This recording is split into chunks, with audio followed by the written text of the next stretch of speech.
And so the question now is, what exactly is a simp? You know, I posted some stuff up. You guys are welcome to chime in, man. But see, simps are dangerous. You see what I mean? Because simps, woo wee, man. If you got these guys out here, man, their woman tells them something and they just go with it. The next thing you know, they running up on you or drawing down on you and knowing half the story.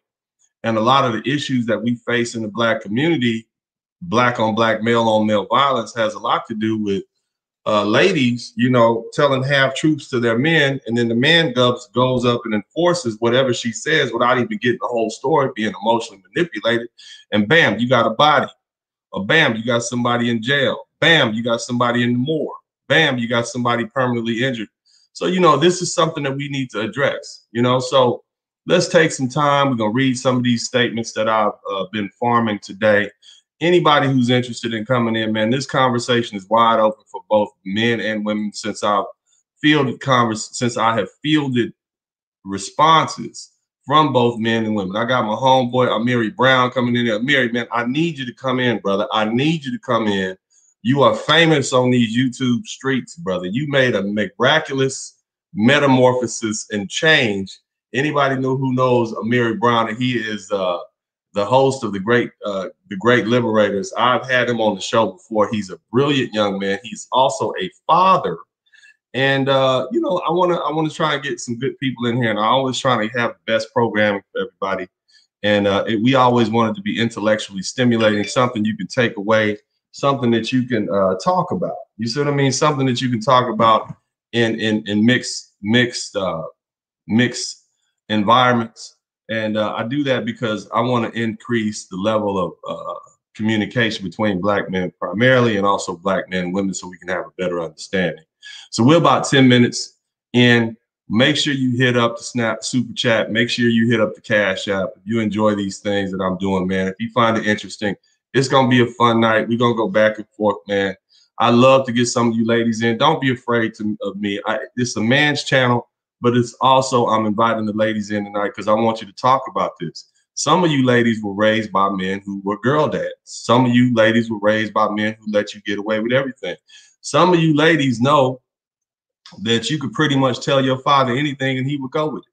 You see what I mean? So, you know, ladies, come on in. And as soon as Amiri Brown said, as soon as you mention my name, my Facebook start acting up.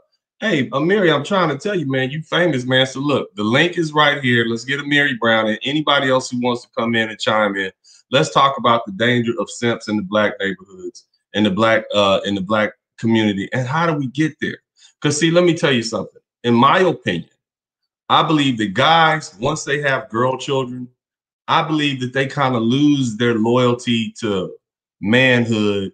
They kind of throw out it goes out the window, right? All the stuff that they know women are prone to do just goes out the window, and they just put their baby girls up on a pedestal, okay?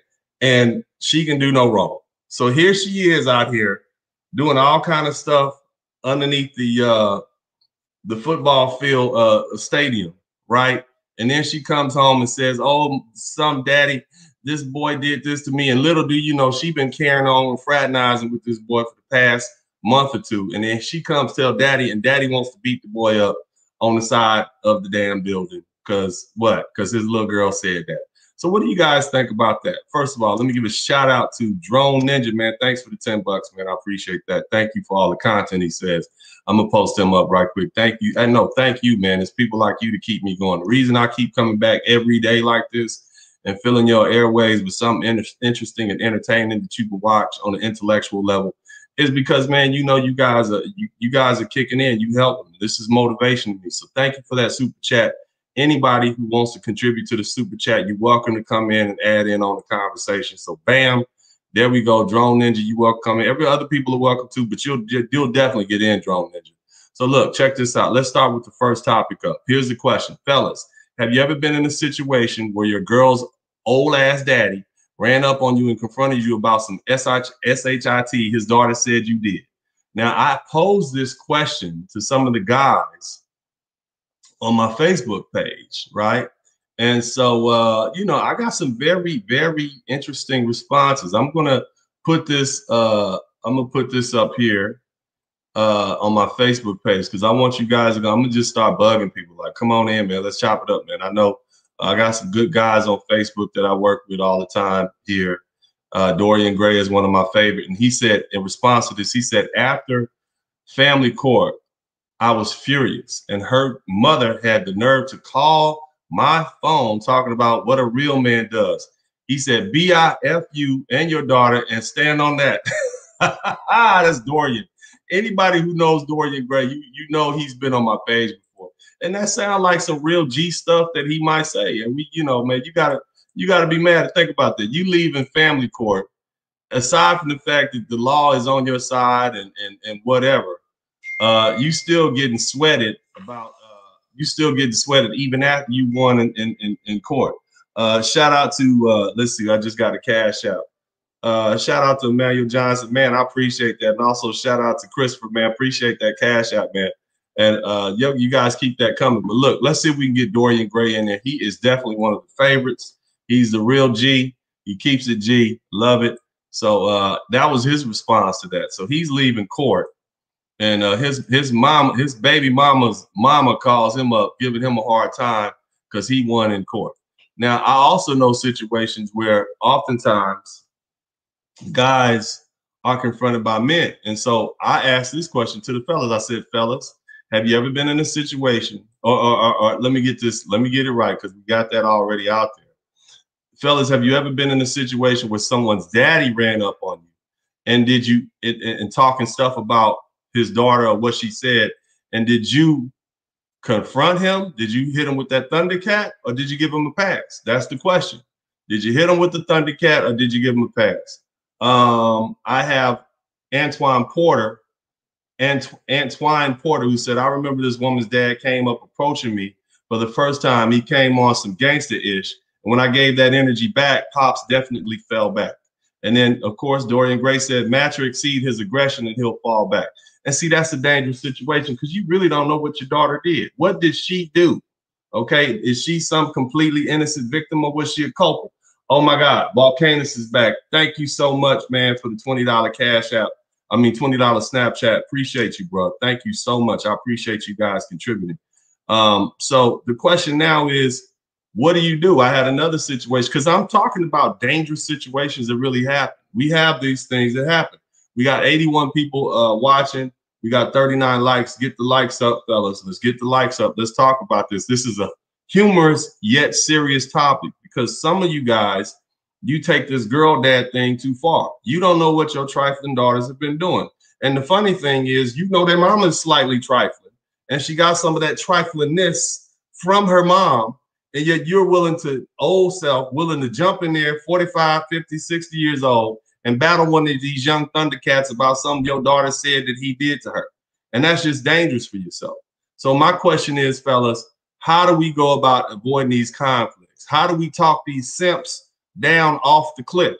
You see what I'm saying? Because they out there, they're programmed, as Dr. T.S.I. Johnson says, to be, he says to be serfs, concuserfs, to live and die at the whim of what these sisters say. And that's just not appropriate. You can get yourself hurt. Shout out to Thomas Dickerson. I appreciate the $25 super chat. But look, let's get this question answered. I need to know. I appreciate you, brothers. I want to know. Truth, I can't join right now, bro. I'm at the plantation. We need part two. I dig it. Basically, code word is, I can't talk right now. I'm at the house with the wife and the kids. I really can't say nothing right now. I feel you, man. But we're going to get a Mary Brown on here. We got to get him on here. This is, again, we're going to keep this light. We're going to have a good conversation. Let me just go ahead and throw out the link to get in, because I want, please join in. Please join in and let's talk about it. I want you guys to come in. This is a serious subject.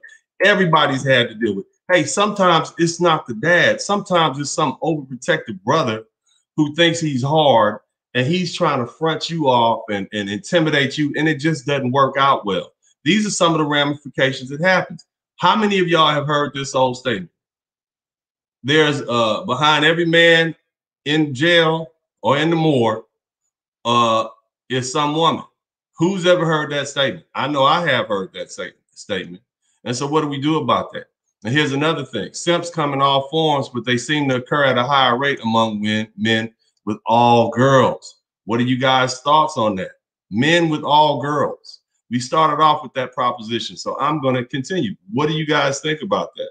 Is that true? Is there some validity to that? Do you think that men with all girls just kind of lose their self? Maybe, maybe not. We got a sister in here tonight, Tanya D. Lynn. I want you to come in here, Del. I want you, Tanya, don't run away. We're very polite. We're very sweet. We just want to have a conversation. Don't be afraid to come in. I'm going to give a shout out. Tony, I want you to come in here, Tony, and let's have this conversation. I'm going to make this distinct. Tony, fellas, be kind to Tony. We want to have this conversation. We want to get Tony in. I want her to tell us the things that she did to manipulate her daughter. The things she did as a daughter to manipulate a young girl, to manipulate the men in her life, whether it be her uncles or brothers, these sort of things. Because I need you brothers to recognize that women are human beings just like us. Okay, let's get the likes up. We got 81 people in the chat room. We got 45 likes. We got to get these likes up. We got to get these shares. I want everybody to participate. Don't be afraid. This is Uncle D. This is a family situation. Of course, my broadcasts are open to everybody around the world of all different races, but this is specifically for my African-American brothers to have a conversation with my African-American sisters here in the United States. But again, everybody is open. I want to hear your stories. See, but here's the thing. It's always good to have people from other cultures because, see, I happen to know a lot of men from South and Central America. And what I find is it does not matter how many women are in the house. Those Latino men, they run that house like they run it tight. All those women have to do what they're told. Ain't no simping going on in the Latino man's house because Poppy will give it to everybody. Everybody gonna get it when Poppy shows up. Food better be cooked, better be quiet, better not be no drama. Poppy is there. And then there's some other guys who are a lot more laid back. But what I want to know is, fellas, what's been your experience? Now, another thing, let me see. Let's see. Juvaya said, I think men with girls that are not with the mother attempt to overcompensate, and this has the potential to end as simping. Well, that may be true. What do you guys think about that? Read the men with girls that are not with the mother attempt to overcompensate, and that has the potential to end up simping. What do you guys think about that? I think there may be some truth to that. You know, he's going to be overprotective of his daughter. Maybe it's because he doesn't want the mama tripping on him. You see what I mean? If something happens, she gets in a problem. My God, what do we do about that?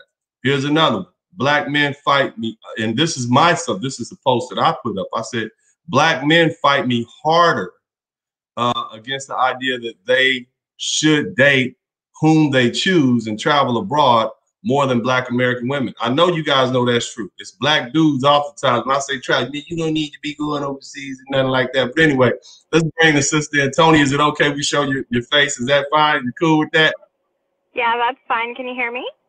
I can hear you fine. Look, welcome to the man's forum. You are in the midst of the lion's den, okay? You are here.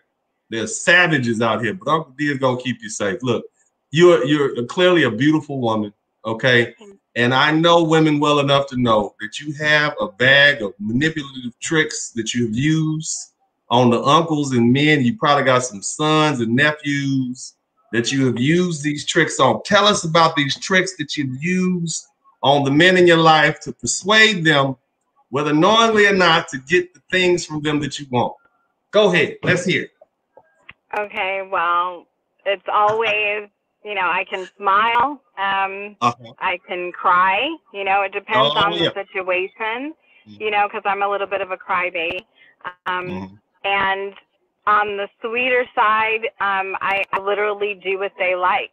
Right. I mostly surround myself with people or men that I actually like and I don't mind doing nice things for. But sometimes, when I want a little extra something, I might lay it on a little extra. You know what I mean? Give us an example of how you laid it on. Give it. Come on now. I want to hear it. Well, I mean, it could be inoculated to this, huh? It could be a little more lip gloss that he likes. It could be the heel that he likes. It could be his most favorite meal, So I don't, you know, I'm not that mean-spirited type girl that, you know, wants to be the side where you're manipulating and it's mean-spirited or it's coming from a place of disingenuous, you know. Mm-hmm. So, but yeah, there are a lot of ways. Like, I mean, I've told little white lies before, you know, to maybe help, you know, especially with my brother or my dad. I'll be like, I don't have nobody to help me to move, you know, stuff like that, you know. So it's just like little things. But I know some women, if they don't like you, there's higher levels of manipulation, which I've actually never got into. You know, if I've done anything, it's literally been very subtle, and most of the time it's brought to my attention. You know, to be honest, you know, a lot of men that I've dealt with, they are up on it, and even in me being a little naive to certain things, they'll bring it to my attention right away. You know, now I want you to help me understand something. Like, you're a mature woman, right? And I know you've been around little girls, like little girls who manipulate their fathers and their brothers and stuff. What are the things that even little girls do? I mean, does this come natural, or do they pick it up from their grandmas or their aunties or their mom? Name some of the little things that, like, you've seen little girls that make you say, "Oh, I just can't stand her," because you see her doing it and you know what she's doing, and the men seem like, "Oh, that's." But give me some examples. Maybe you don't have to name names because we be talking about young people, children, but tell us some things you've seen little girls do to their fathers, and you know she was wrong, and maybe you took her in a room and said, "I know what you did. You're wrong for that." Blah blah blah, whatever. Tell us some things that you've seen even little girls do. Little girls will play their mom and dad against each other, you know, to be honest. So, you know, if, cause I actually have a daughter, and she would want certain things from me. And if she couldn't get it, she'll go and cozy up to her dad, you know, and won't let her dad know that we had previously had the conversation and that I said no. But, you know, my daughter's cute. Like, come on, we use our looks, you know, to get what we want. You know, we can be very, you know, coy and sweet and everything. I hate to say it, but men, you guys really got to stay on your toes. You know, you got to stay on your toes with us. You really have to spend time and get to know a woman so that you'll know, you know, her little ways, her little idiosyncrasies, whatever, you know what I'm saying? It's not like if you're interested in having a woman and having a feminine woman around you, you need to take the time out to get in tune with who she is. Yeah. You know because you don't want to be manipulated. Honestly, you don't. You know what? I'm going to differ with you on that. I actually like a woman who can manipulate me and make me feel good about it. I like a woman who can get me to do things without yelling at me, without, you know, badgering me, but who can get me to do things that I may not even want to do, like take my vitamins or go to sleep on time. There's a way to do that. Or drink 1 cup of coffee as opposed to 3 or 4, or go outside and run my big ass on the treadmill. I like a woman like that. I think that women who do that are actually beneficial to men. I think the only problem that I have and other mature men have is when women use that God-given gift that they have that's embedded in their nature to get extra pairs of red bottoms and other things like that out of men who don't have the money for it, or men that they have no interest in. There was a study that said that 30% of women actually go on dates with guys just for food. I think that's the negative side. I know, right? It's horrible, right? But I think that's the men that they aren't even interested in. I think that's the thing that kind of turns modern day men off to some of these women. So if you are, I don't know, do you have sons? Do you have any sons or anything like that? Nephews that you advise? Anything?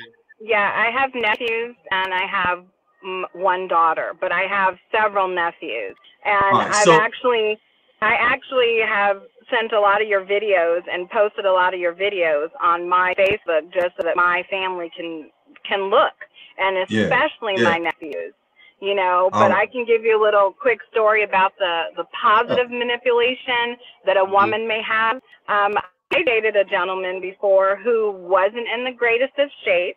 He had the best personality. I actually ended up falling in love with him, but he lived in the Midwest. I'm from the West Coast. And he had a belly on him. You know what I'm saying? And I was like, I know what that comes with. It could be, you know, with black men, it could be maybe ED, it could be high blood pressure, it could be all these things, right? So what I started doing was, obviously, I was cooking healthy foods, vegetables, fruits, stuff like that. I didn't bash him. And it got to a point where sometimes, you know, during intimacy, his stomach would be in the way. And I did not make him feel bad about that. You know, I just said, hey, babe, you know, can we walk? He noticed how I was cooking different things. And I was like, you know, I don't really fry anything. I don't really know how to fry food. So I'm going to start, you know, I bake everything. Is that okay with you? He started eating everything baked. We would go walk. Until this day, we're not even together, but we're still friends. His whole lifestyle changed because of the way, like, I you know, was nice to him. I was manipulating him. I said, hey, we got to be around for our kids. We got to be around for each other. You know what I mean? So there is some positivity to that feminine manipulation. But guys, I hope you know the difference. I hope you know the difference between that conniving and that feminine manipulation. You know, I hope you do know the difference. And see, that's the thing. See, I tell my sons this. I say, and I have 3 boys, and my 2 oldest, one he'll be 14 next year, and the other one will be 12. And I train them already. I say, son, look, you're gonna be a very successful man. You're already on that path, both of you boys. You're gonna have money, but look how strong and big you are. Do you think a girl, any girl, and these boys have multiple black belts and different. They are trained fighters. They shoot firearms. You know, we live in Texas, so I train them. I said, you know that there's no way a girl can just beat you up and make you do stuff, right?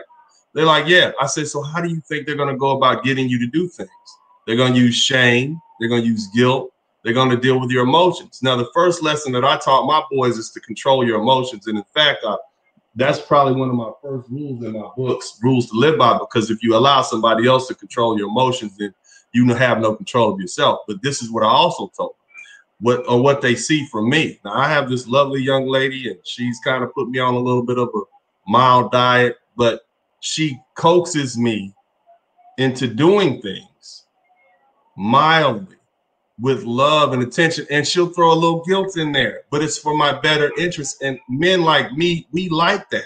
I like the fact that you want me to live longer, so you take the yolk out of my egg sandwich and you don't put cheese on it.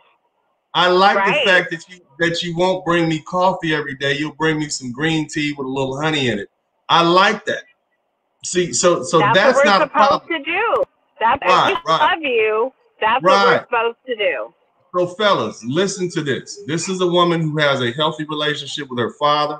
She has a healthy relationship with her nephews. And what I tell the brothers all the time, and there are women out there like that, but is on you as a man to weed them out. You can't expect women. Okay, human beings are going to get what they can from, period. So it's on you to weed out the ones that aren't any good for you or that are trying to manipulate and use you. And that way you won't get your feelings hurt, and you won't come to the internet mad at all the women, because it's not all the women. They're human beings just like us. And so, you know, if you can do me a favor, just kind of sum up, give some advice to men, young men, because we got a lot of 20-year-olds here that follow me, maybe even younger, some older. Tell them what they can do, what red flags they should look for when they're dealing with a woman, solely on the subject of her trying to manipulate them and turn them into a simp for her own interest. Give us some of your advice. Honestly, if they're coming at you with a lot of sex, you know, because I think sex pretty much clouds every young man's train of thought. If she's coming at you prematurely with sex and it's just out of this world, of course, I mean, no man could really resist that. But come on, like, have some self-control, have some discipline about yourself, set some standards. I'm telling you, women that are manipulators, they will run from a man who has standards. Okay, so maybe do 3 to 5 standards of your own that you just do not break at any cost.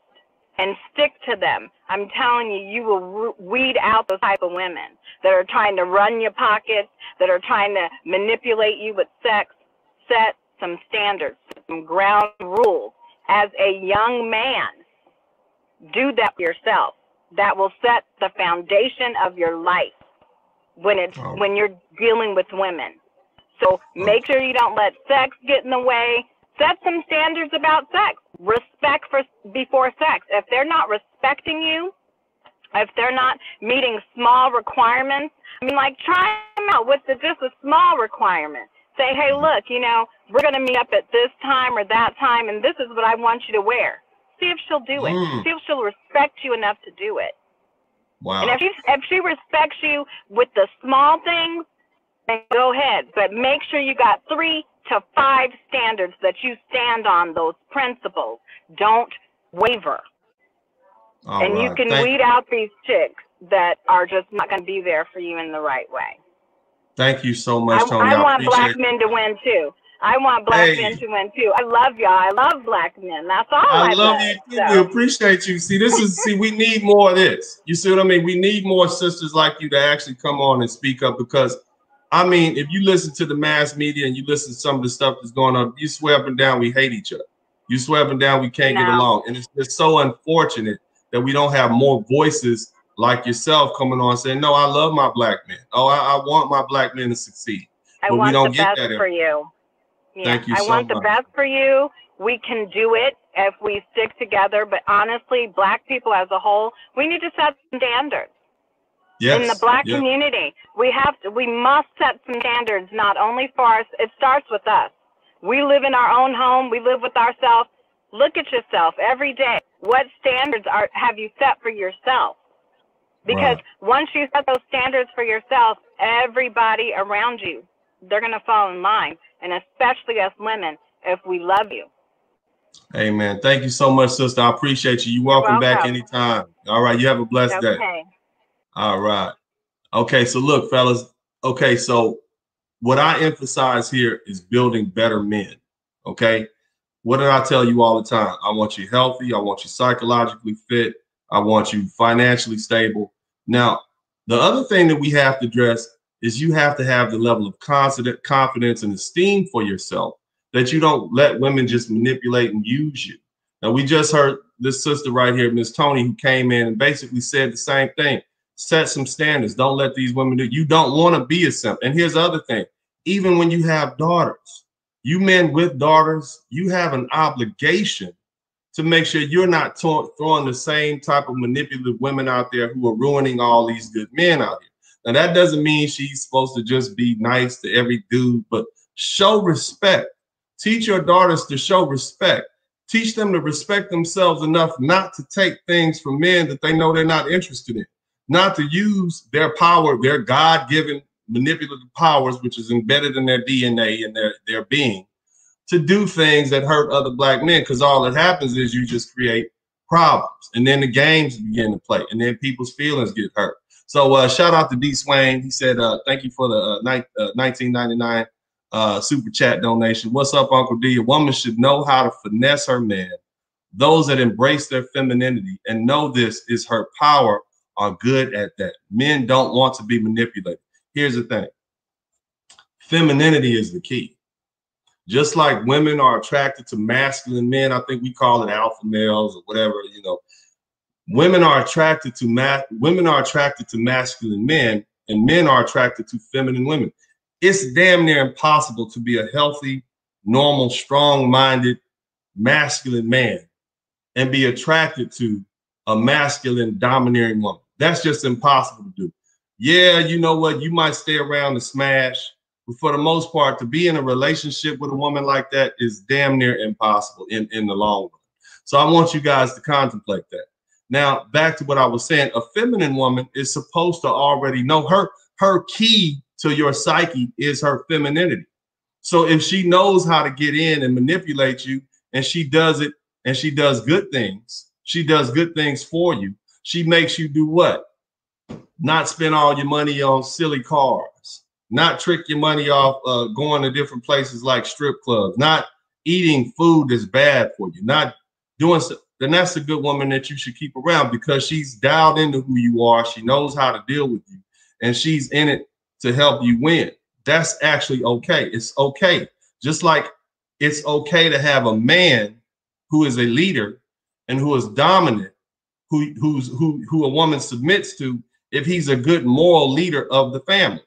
You see, if he's giving her good, strong, solid moral advice, and he's not leading her down some dark, dusty, long road, that's a good man for a woman to follow. So we allow those men to be the leaders of the house. We want those type of domineering men. We want women to submit to those type of men. There's nothing wrong with that. We want men to be able to be what? Manipulated for their own better interests. Baby, don't go out tonight. It's dangerous outside. Baby, don't eat that big slab of pork ribs. That stuff will kill you. Don't do that. Leave those collard greens and pork chops and cornbread alone, son. Eat a salad. We need women like that. We should have mothers like that. We should have sisters like that. We should have women like that that we marry or become in romantic relationships with. There's nothing wrong with that. We want that. That's part of human nature. We actually make each other better when we do that. So look, I want you all to take the time, click on the link. Let's come in. Let's have a conversation. I'm gonna put the link up in the Snapchat. I'm gonna put the link in the comments. I want you guys to come in. Let's have a conversation. I want to talk. I want people to come in and chop it up. Let's talk about simping in the Black community.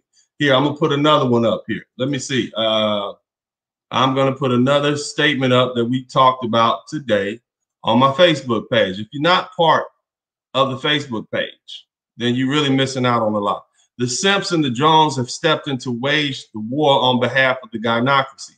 How should we deal with them? Okay, so basically in the Black community, there's been a war of the sexes that's been going on. It's been one-sided for about the first 40 years, maybe 50 years. But now, since the advent of the internet, okay, and social media, what we have is, give me 1 minute, James Keels, I'm gonna bring you in a minute. But since we have since the advent of the internet, what's happened is Black men have been able to speak up on their own behalf. And we've been able to talk about the issues that we face in the Black community and maybe the issues that we have with Black women. Now, the sisters have been screaming and hollering about how, oh my God, can't you bashing Black women, you blah, blah, blah. They've been saying that, but really it is, all this is a response to what they've been saying for the past 40 years in movies, social media, and all these different things. You see what I mean? So now here we are. Where my man left? Come on back in here, brother. I was gonna click you in here in a minute, but oh well, I guess we lost it, brother. So anyway, here's a link. Y'all come in. Let's chop it up. So now what has happened is the women have kind of sat down, and who's taking over? A bunch of dudes that are like simps, who are like, I had a, and I don't want to call a brother simp or anything, but the brother that came in the other day, if you look at the live feed from a couple of days ago, I mean, this brother, he had all the Black American woman talking points there. It was so bad, I kind of thought the brother was a lady. You know what I mean? Just because of the way he was coming. I'm like, this must be like a fake account and his brothers. But we went through, we had a live, and we talked it up, and we were very respectful to each other. The brothers chimed in. We had a conversation. Come to find out, he's a Black man, 40-something years old.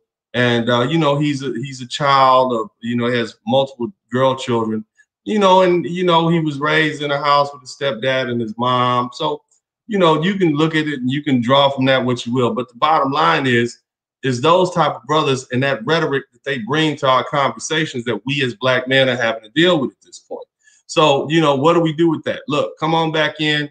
Anybody who wants to chime in, we got about another 15 minutes out here. Make sure we get the super chat up.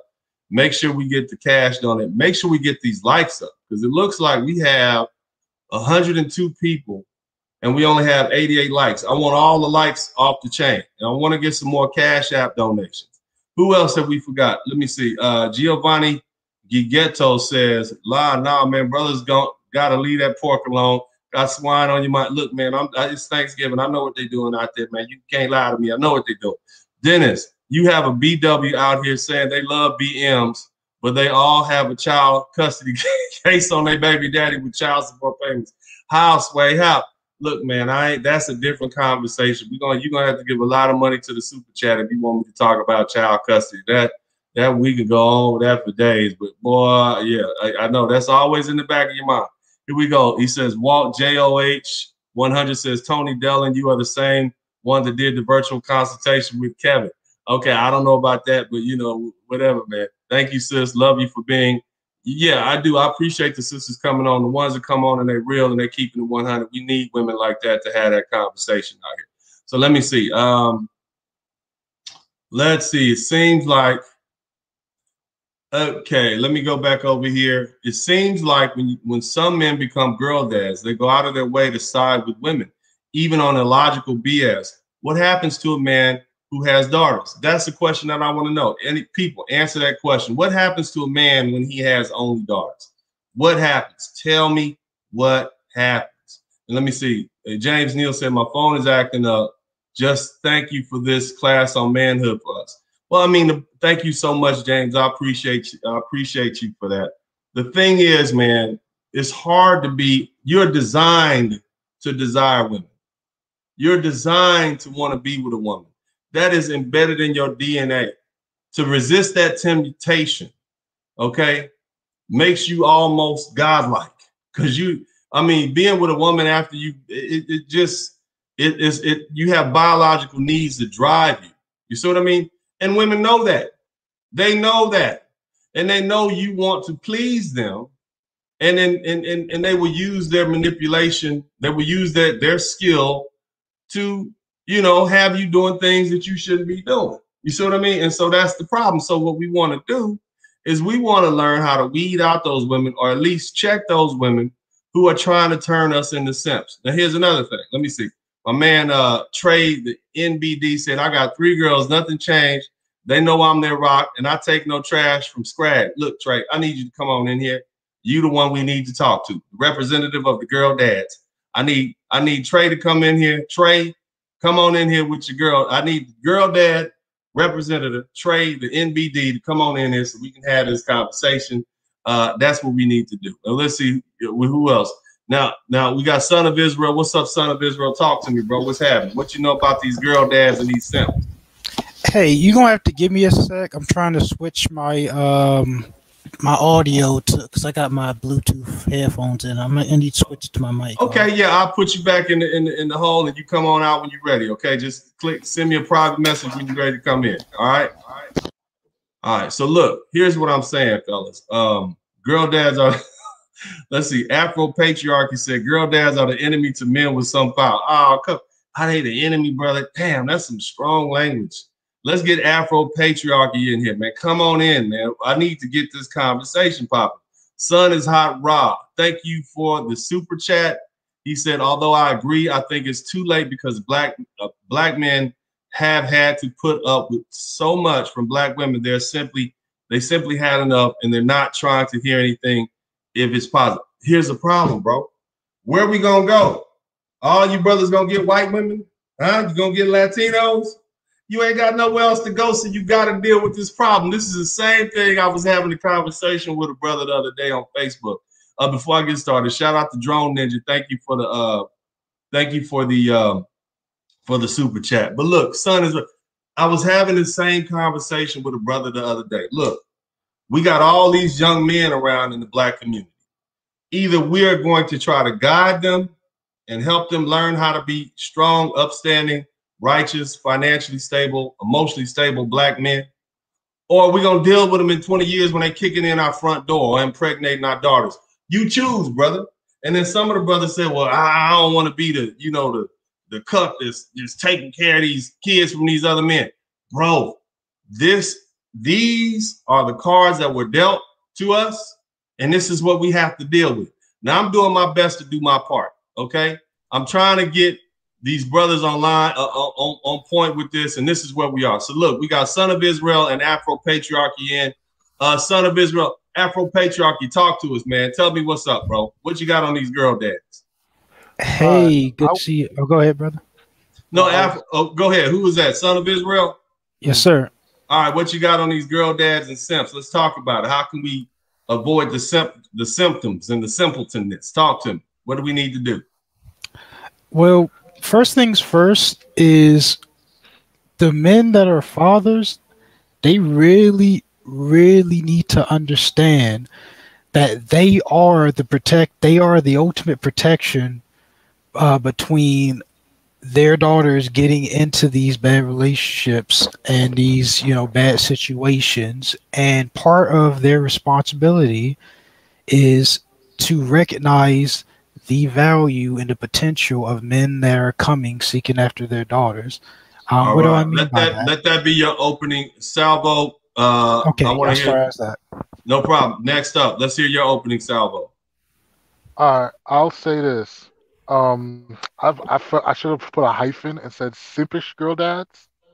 Simpish girl dads are the enemy of black men with some power. You sure did. That was you, Mr. Controversial. That's gonna be your name for the rest of the night. Go ahead. I'm just kidding, bro. Talk to me.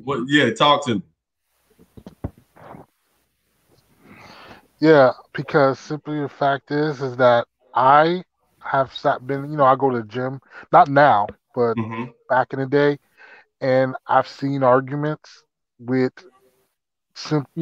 before it was a trend to call yourself a girl dad. I've seen the conversations and the arguments in the gym between fathers who had fathers and young men who, when they were arguing and debating, and I remember I told one guy. I remember when I was going to the rec center up in Queens, up over here in Queens, way back in the day, and I said to this one guy who was a girl dad. I mean, before it was a trend, and I said, do you know that what these girls be doing out here? I mean, if you are a father of boys, I think you would know and you'd be more cautious. But I said these girls out here are running pretty hard out here. They're not as innocent as you think. And I mean, look now, the culture. I mean, even then in my 20s, I knew I was seeing what I was seeing. So now I'm looking at. Let's let that be your opening salvo. I'm going to add something. Let's talk about some famous girl dads. Information that was brought up to me. Barack Obama, clearly a simp. Kobe Bryant, rest his soul, clearly a simp. Okay. And here's another one that's not going. And here's another one that's not going to hit y'all right. Malcolm X, clearly a simp. You don't believe me? Tell me you don't believe me. Oh, bro, I know. Tell me you don't believe me. I know that. I believe you. I believe Wasn't it Malcolm X that said that black women are the most downtrodden women on the planet? Didn't he say something like that? Yeah, and it's really children, not women. Yeah, but I know, right? So what would motivate him to say something like that, other than the fact that he has 3 black daughters? What's up, Straight Facts? I'm gonna get to you in a minute. So we talking about. I mean, it almost seems as though, and I have the quote here that I put up today, because I wanted to talk to these brothers about this. And look, let me tell you, I mean, there's a role for simps, because simps keep the economy going. Simps are going to go out there and break themselves for Christmas. And buy, you know what I'm saying? And so there's a reason why we breed simps. I'm just trying to get the brothers to follow me on my pages not to be simps. You see what I'm saying? I just want you to all to get your money's worth. The $2,000 or $3,000 you save from not spending it on this woman or that woman that really doesn't care about you, you can use to invest in your own life. You can buy yourself a gym membership. You can buy yourself some stock. Hopefully you bought yourself some stock in some of these pharmaceuticals. That's what I did. Sure. You see what I'm saying? That's what I'm trying to say. You see, I'm just trying to save the ones here that I have. Straight Facts. Introduce yourself, man. Tell us what you think about simps and girl dads and what we as black men can do to be more alert of when we're being manipulated and trying to be transferred into simps, either from the perspective of a romantic relationship or even by our own daughters, especially when it goes against their own best interests. Yes, sir. Yes, Talk sir. to me. Yeah, we listen. You can hear me? Yeah, we can hear you fine, man. Tell us what you think about the simps and the girl dad, this argument. Is this a helpful conversation to you? Oh, yeah, man. Definitely, man. I fully agree with everything you're saying. But here's where I'm at with it. I listen to a lot of these guys, in the so-called black, manosphere, and it seems to be that they blame women just like a lot of these women just blame men. But to be honest, if you're a simp and you're leading with your wallet, you can't blame these women. They need to blame themselves, because I mean, I knew this as a young guy. So they see guys that's 30 plus 40 years old, that's how he want to continually blame women for their wrong decisions, man. It's sad. And I just want to say, man, what you're saying is the truth, man. And it's sad that brothers really don't want to change. So I think that once a guy is in his late 20s and his early 30s, is no hope for him. Hello? Man, he's gonna be a simp until he. Hold on 1 minute, Archer. I'm gonna introduce you in a minute. I want this brother to finish. Straight facts to finish. Go ahead, bro. Oh yeah, I was just saying, man. Once a guy is in his late 20s and his early 30s, man, it's no hope for him, man. He's gonna be a simp, and those decisions are gonna be detrimental to his self interest. All right. So look, before we go any further, I need you guys to donate to the super chat. You're not going to get this anywhere. There's nowhere else. I promise you, there's nowhere else in media, either mass media or social media, where we're talking about stuff like this. So donate to the super chat. Hit up the Cash App. Let's show your appreciation for this. Now, following up to my statement about Malcolm X, Brother Basil Benjamin said this: Malcolm X expected women to live by a certain standard. Simps don't expect anything. And then I responded to him. I said, well, Malcolm also said that there was, and I believe he was quoting the Honorable Elijah Muhammad. He said that the reason you have bad women is because a bad man made her like that. That sounds to me like you are allowing women, you're shifting all the agency off of women on the men. To me, that's more simp talk. Now, I know we love Malcolm X. We love the Honorable Elijah Muhammad. We love the Honorable Minister Louis Farrakhan. But is there a reason why they said that at that time that has now changed? I know if you had said, if anytime one of these pastors or preachers or anybody says something negative about female behavior, what happens to the church congregation? It disappears, right?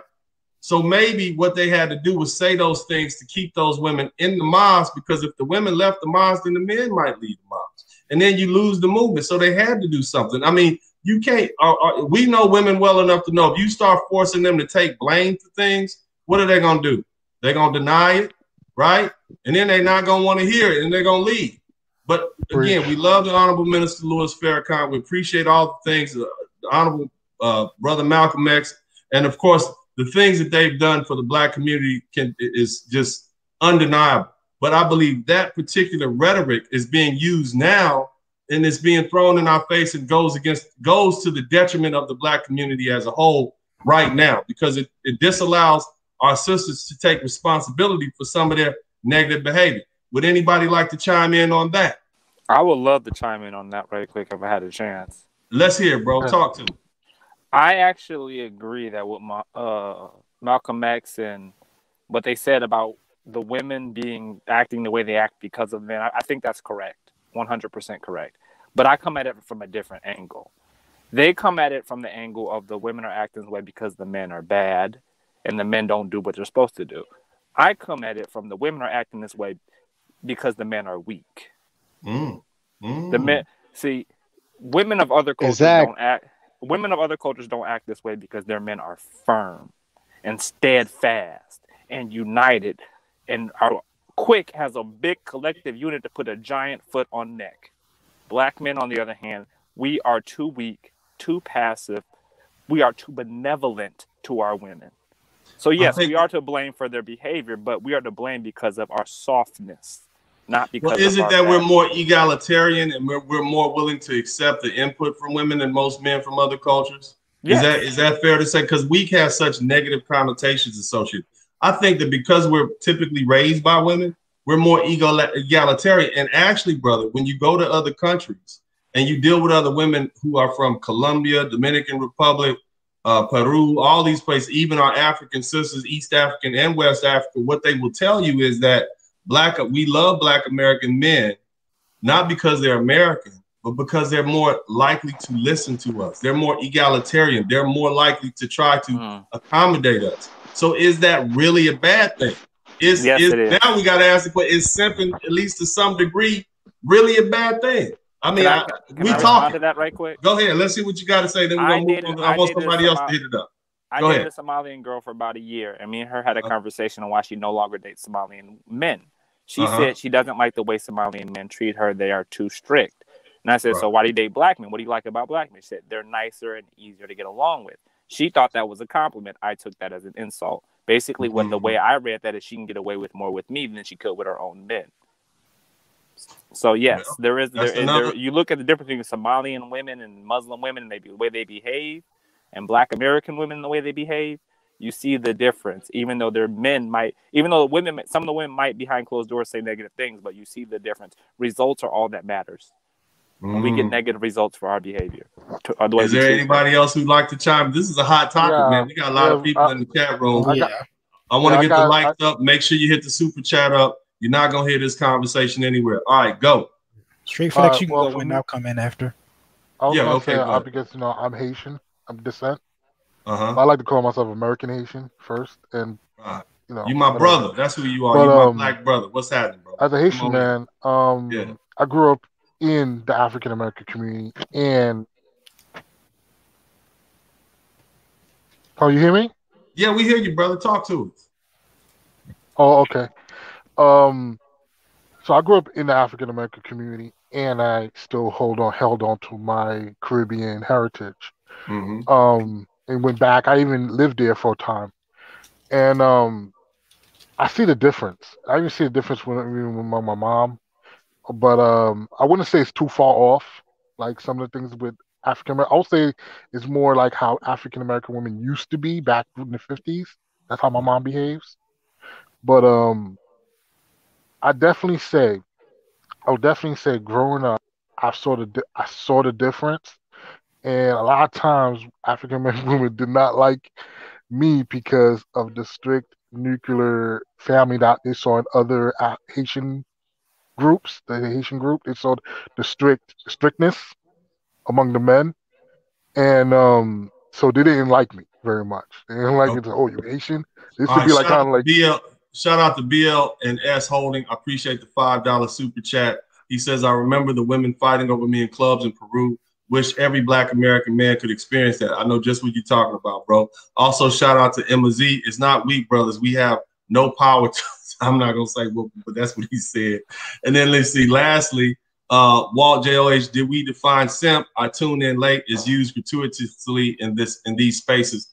I have a definition of simp. I'll put it up there. But who wants to attack that question that we still have before us? All right, who wants to touch on that? And everybody, make sure you donate to the super chat, man. If you enjoy this, get in it. Who's next on this other? I'm coming in. Say the question real quick just to make sure I have it perfect. Well, no, brother. We are just generally talking about simp behavior, and are we weak? Are we more egalitarian? Is that a benefit or is that a drawback when dating women from overseas? Because they seem to like it. Okay, I mean, this is where the conversation is going, and I'm just facilitating. This is Black men talking and the world listening. So let's hear what you got. What you think? All right, I'm coming at it more back onto the topic as far as Black men with daughters. So you had Archer come in and say about how Black men aren't firm, they aren't putting their foot down. I'm going to kind of give a little bit of flesh that out a bit more. So I say that, yes, we don't really have a firmness when it comes to our households. And if we do have a firmness, it's not directed. So say you got a man who's got a daughter, 2 daughters, 3 daughters. A lot of Black men who are fathers don't want to don't want to take, how can I say it?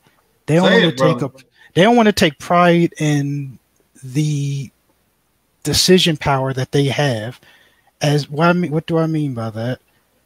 You as a father should honestly be deciding who gets paired up with your daughter, and you shouldn't be putting your daughter's input into that, because you have the logic in your household. You know what to look for in men, and you need to say, listen, I'm going to be looking at the men, and choosing who you need to get with. Now, why do I say that? Oh, go ahead. Who's next? What else? Who else wants to add in? Let's see who else. Go ahead. Shout out to Charles Ray, just showing support. I appreciate that, Charles Arby. Yeah, get it. Hey, what's going on, Dennis, man? Good to see you, man. We ain't been on the same panel since Nicole Michelle about a year ago. Oh, yeah, man. I know, man. You know, it's been a long time. I was out in the Dominican Republic in my pool when we were having that conversation, man. But I don't want to talk about it. I got a girlfriend now. Let's move on. Let's move on. Let's go ahead. Man, that's me simping right there. How about the simping? But anyway, let's see what you got, bro. Talk to me. Who wants? I think we interrupted somebody else. Who was that was about to chime in? I was going to chime in. Okay, let's hear it. Let's hear it. Well, like I said, I got 3 daughters. You know, I'm 45. My daughters are 26 and 19 and 16. Okay. And like, honestly, what, kept them, going down the semi-straight path, they had their bumps in the road, was the fact that I was raised by my dad, man. I'm 45, same age as you, bro. I'm a mid-Gen Xer, but I had one of them, like, good times type dads at home. Okay. Explain further. Talk to, because see, you're the girl dad representative tonight, so you're going to have to defend all the girl dads. How do you avoid being manipulated by your daughters? Were you manipulated? What do you do when it's happening? The only manipulation they get over on me is when it deals with like little girly stuff, like, stuff the girls want their dads to do. Buy them a little something, buy them a dress, you know what I'm saying? Hey, spot me on the phone bill, stuff like that. But when it comes to boys, they're like, look, they're straight up. They meet a guy, it's like, my dad will kill you. I don't know. My dad was, in the army, some special forces type something. But all I know is he was in Afghanistan 4 times. My dad is crazy. All right, so I want to talk to you about a serious subject. Okay, you are the protector and the provider of your family. You have 3 daughters, right? Yeah. Now, have you ever been in a situation where you ever had to confront a young man about something that he allegedly did to your daughter? Oh, I got one. He's hiding from me. All right, trying to put his hands on my middle daughter. If you don't mind, if we're beyond the statute of limitations, please go ahead and tell us what happened. We need to know. Man, I drive over the road. I own a freight business, and I had one of my vans. I was going into Canada, in Montana. Going into Canada, I get a call. My daughter goes down to the school down by the border near Mexico. Who'd you get a call from? I'm going to play prosecutor. Who'd you get a call from? Oh, I got a call from her. You got a call from your daughter. All right, let's see what happened. Yeah, she said he slapped me and hit me and did this. And, of course, I called campus police. I can't get down. Then I called my son. My son's 25. I'm like, get your butt down there. He's 6 hours away, but I said, go. Okay. Get down there. All right. Fill in for me. Did you talk to anybody else other than your daughter about what transpired in that situation? Just my son. Because, was your son a witness to what happened? No. So your daughter was the only person who she told you what happened, and you went off of that, and you were headed to her when you sent your son to the campus. Is that correct? No. When I talked to the campus police, the police confirmed it. He did it in public. There were groups in the commons area of the dorm. What exactly did the police say happened? They said they got into an argument, and he said he slapped my daughter, and people had to intervene that were in the commons area, and then they came and arrested him. And all this stuff. Here's a trick question. What exactly did your daughter do? Did he just walk up to your daughter and slap her? I mean, I want to know. I know that's your daughter, and you should come aside of your daughter. I'm just trying to ask you what led up to that, because typically what I've learned, and I love you, brother, and I commend you for defending your daughter and defending your family.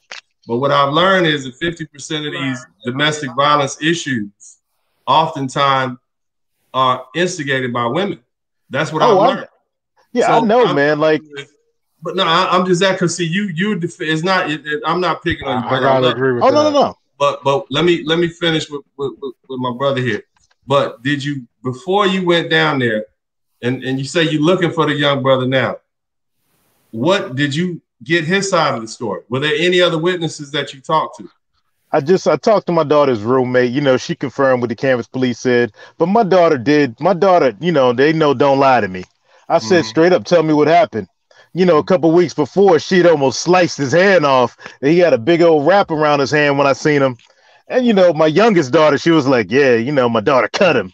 All right, but bro, see what I know. But listen to me, brother. I hear you and I love you and I appreciate you. But see, that's what I'm talking about. See, your daughter assaulted that man with a deadly weapon. And then at some point later on, there was a confrontation and he slapped her with his hands. So I'm going to tell you, if the roles were reversed and somebody's son had sliced your daughter, and in response, what she did was slap him, you would feel that was justified, right? Oh, yeah. Oh, trust me. I didn't, you know. And I know, brother, it just bear me out. So in a situation where your daughter has cut somebody's hand and he had a wrap around it, she's cut him with a deadly weapon. And it sounds to me like if it's a cut, that might be a defensive cut. I don't know. You said it was on his hand, so this is typically how defensive cuts happen.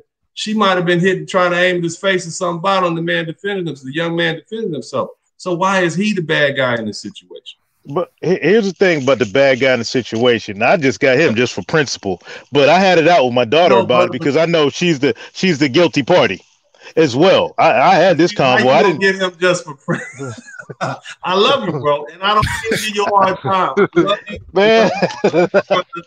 What I'm trying to do is talk you down off that ledge. You see what I'm saying? Because we need you and we love you. But your daughter assaulted a man with a deadly weapon.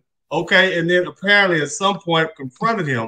I don't know who he slept with that pissed her off, but it sounds personal to me. I don't want to get into it. Ain't none of my business. Right? Hey, I tell you the funniest part. One night, you know, I'm driving him back to college. He heard me. I thought they were asleep. He heard me rocking that Mobb Deep from back in the day. And he was like, yeah, you know, your daughter told me you're into that, you know, the NWA, the Mobb Deep, the Onyx and all those days. Right. You know, he's like, you know, wow, you know, you really listen to hard rap. Is that, you know, is that how you used to be? Yeah. And I just looked at him and gave him that fuck around and find out look. Yeah, I mean, you clearly are not, you an Afghan war man. You clearly not somebody to be messed with. But what I'm saying is, brother, it sounds to me like your daughter played a part in this situation. It sounds, and I know you want to get him on GP because that's your daughter, but what if this? And I'm just going to present a scenario. What if he also has people that he loves that are just like you on the other side? And when you get him after your daughter has sliced this man, then it just goes on and on. You see what I'm saying? Yeah, I get you. You see what I mean? And I love you, brother. And see, this is what I'm saying. Honestly, bro, I'm gonna be honest with you. I got sons, and if some girl slapped my son in the face, I'll be like, well, whatever. Did it hurt? Go ahead. And I'm a father. I'm a dad. I'm a boy dad. So I'm like, okay, man, you've been punched in the mouth. You've been kicked. You've been hit in the head with roundhouses. We've been doing this since you were 6 years old. Some girl slaps you in the face. Whatever. I'm not going to even take it that seriously. But you, apparently, and I love you, brother, but it sounds like you want to put all your military skills on this college-age boy because he slapped your daughter after she cut him with a knife.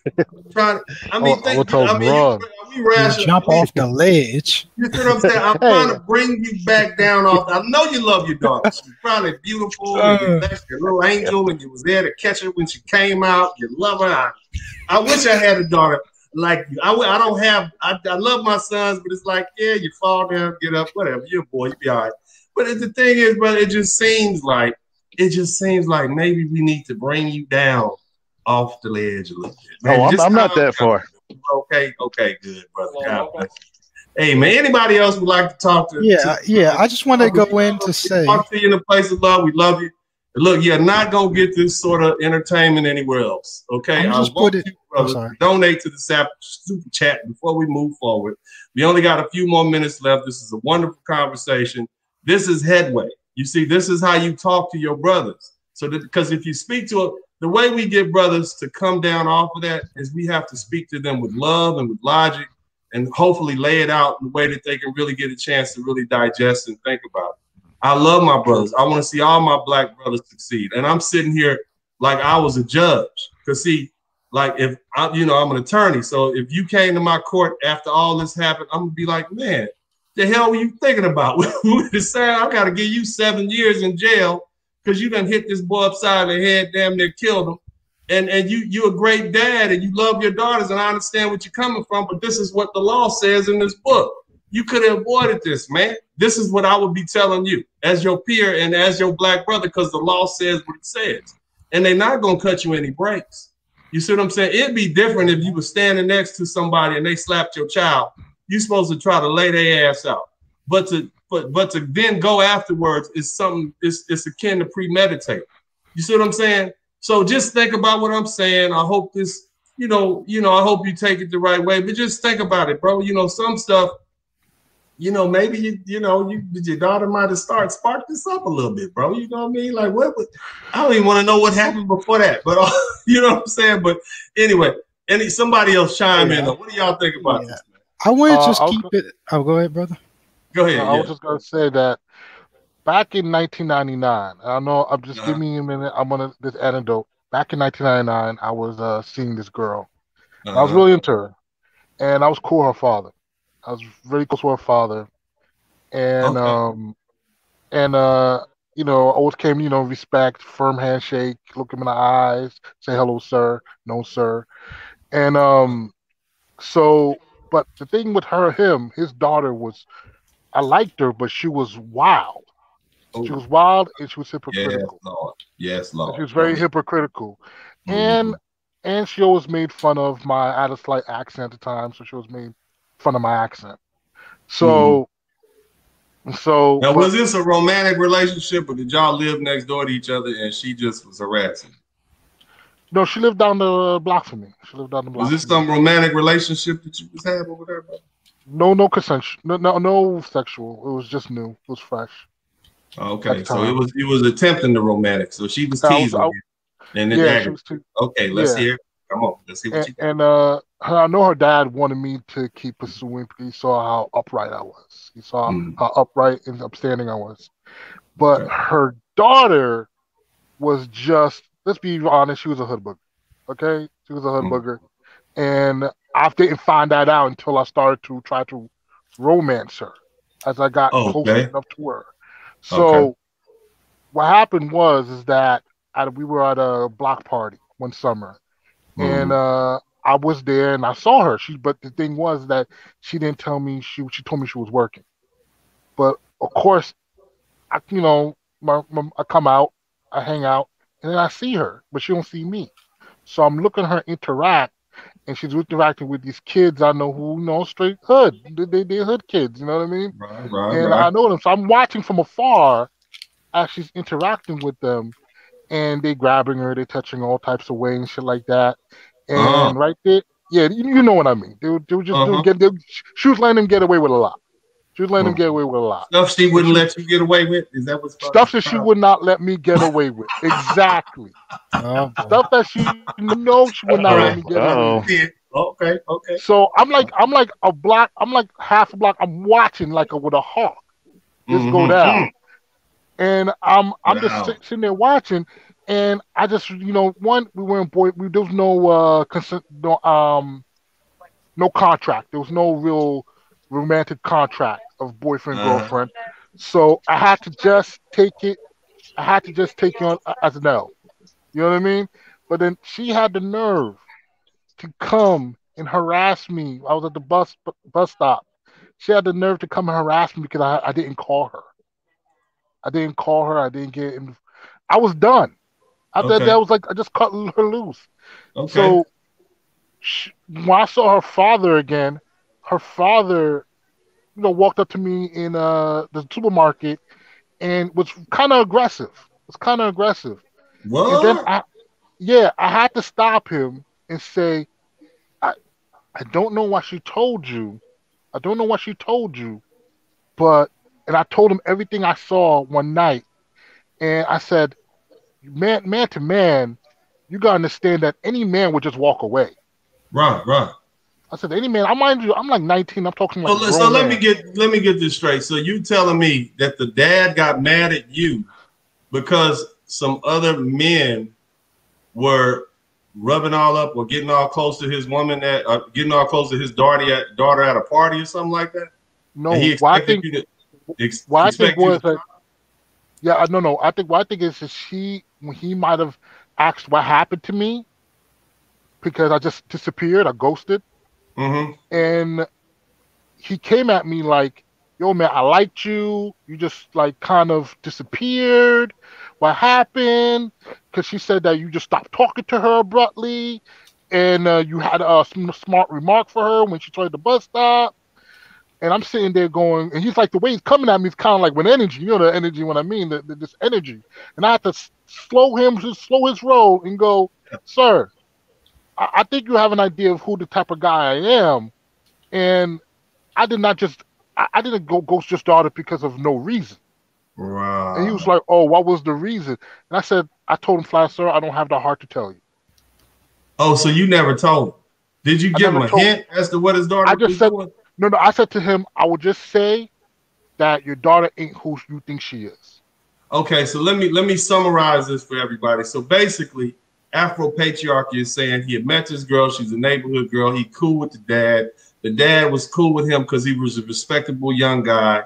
And basically, she said, the little girl said she was at work, and in actuality, she was at a party that Afro patriarchy happened to be going to. And then from a distance, he saw her getting felt up in the corner, thotting it up with a bunch of little thug dudes. And so he went ghost, cut her off, said something fly to her one day at a bus stop when she asked, why you not talking to me anymore? And so the dad ran up on him in a grocery store, confronting him like he did his daughter wrong, when in actuality, my man made a concise determination, but this wasn't the type of woman he wanted to be with. Is that fairly summarized? Yes, sir. All right, so look, man, sounds like the daddy was a simp, and that could have went left easily. I hope not, but yeah, he could have just ran up on you and just start, trying to, go upside your head without even know the full story. And we have that happen all the time, and that's what I'm trying to say. A lot of these girl dads, they just believe anything that their daughters say, and then bam, next thing you know, they at war, or they done put some young man under or something like that, and then we got a problem. Shout out to Mr. Hayes. I appreciate the Cash App, Emmanuel Johnson II, and also Christopher. Thank you for the Cash App to finance you. Give you a shout out. Shout out to Kerry Danforth. I appreciate the super chat.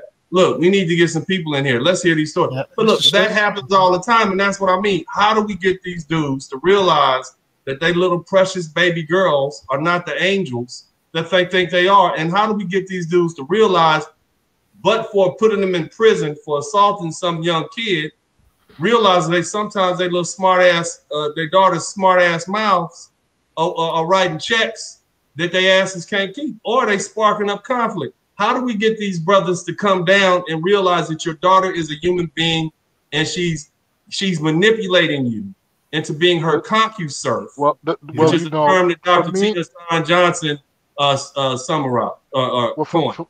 For me, it was the same way I handled my sister. I helped raise my sister. So it was the same way when my sister and her fiance were having issues. I calmed down. I didn't go and make it a huge thing because I know my sister.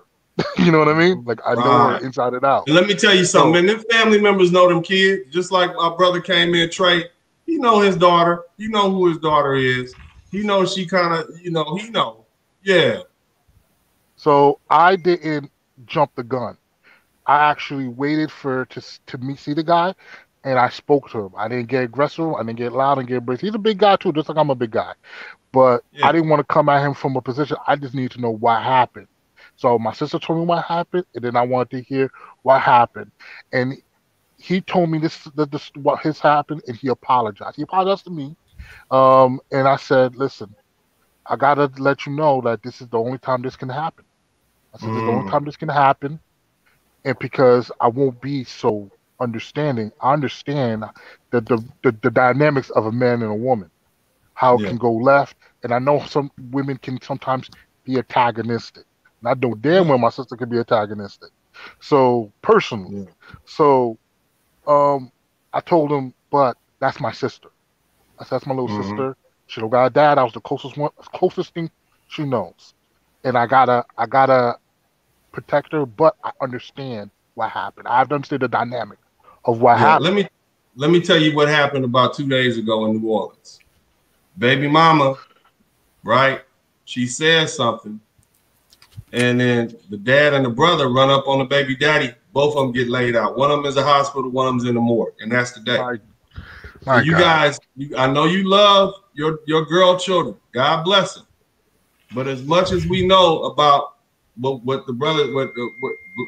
our sisters do, they call it Black female effery, a term coined by Obsidian the Great. Any of you guys who know me, you know Obsidian. Those same little girls do the same stuff. Okay, you and your mama. You know, could do this. I mean, look, man. I'm just talking to you, brothers. Cause see, if I'm the prosecutor, I'm the judge. Listen to me. If I'm the prosecutor and I'm the judge, I'm gonna put your black ass in jail. I'm gonna put you underneath the penitentiary. As it should be. If I find out that you are going off and you done hurt some other brother, especially on something that one of these girls or women or your wife have told you, I'm gonna put your black ass under the penitentiary for as long as I can, because you're stupid. You're a simp and you're stupid and you deserve to be removed from the gene pool. As far as I'm concerned, you killed or maimed another black man without knowing the full story, and I'm gonna look at you just like this. And I'm gonna say, brother, you did it. You shot that man, you stabbed him. I'm gonna go ahead and give you 50 years to life on top of another 100 years. And might not give you and have you give you a couple and not give you concurrent. You see what I'm saying? So just think about that. That's what you hopefully that brings you down, brothers, because it's gonna be somebody like me who understands what really goes on in the black community that is gonna body your ass. I don't care if you're 45 or 15. I'm gonna put you, your son, everybody that showed up, wherever the body was, when the prosecutors and the police bring you into my courtroom, you're going down because you shouldn't have did it. You shouldn't have listened to what those women had to say, because you are the reason, and I'm not talking about you brothers, but I'm just talking in general.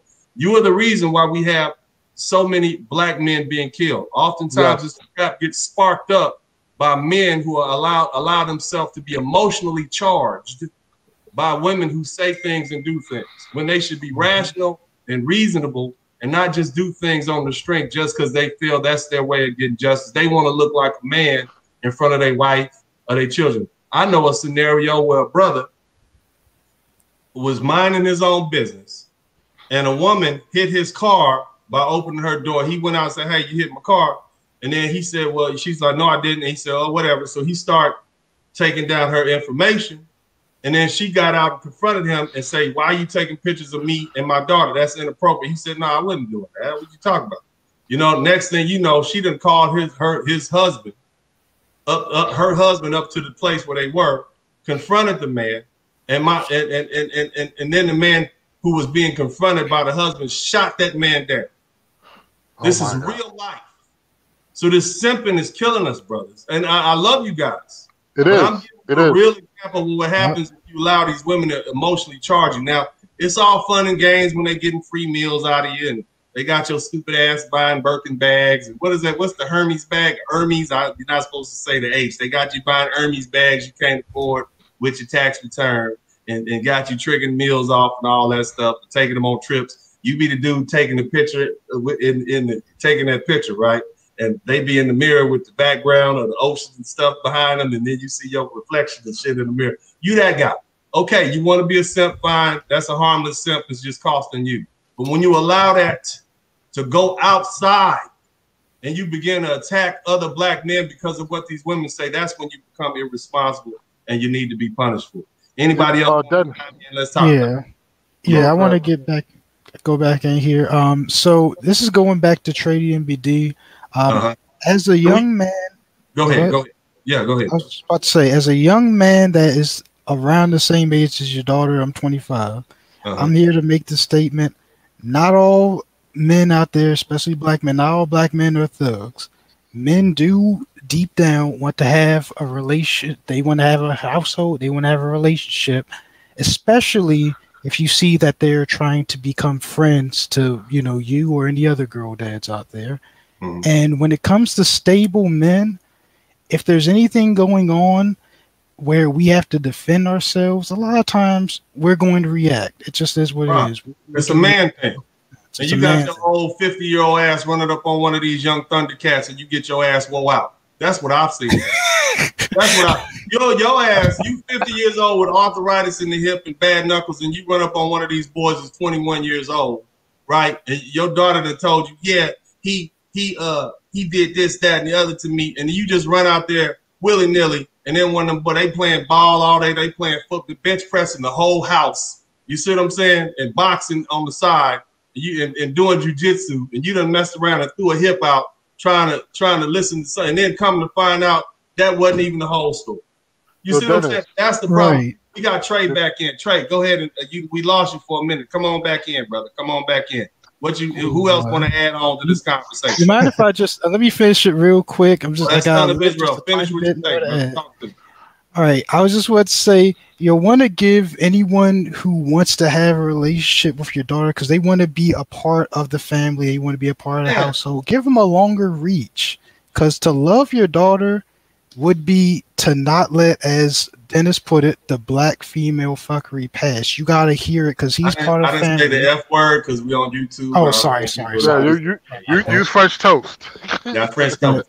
We'll try that, man. But don't let it pass. You'll want to go and speak to that man. You want to have a relationship, have a good friendship so you could hear from how the relationship's going so that you can have at work. And look. The thing. Yeah. Go ahead, bro. I didn't mean to cut you off. Go ahead. Oh, no, go ahead. I was just about to say, that's the thing. You know the thing that agitates me as a father of boys?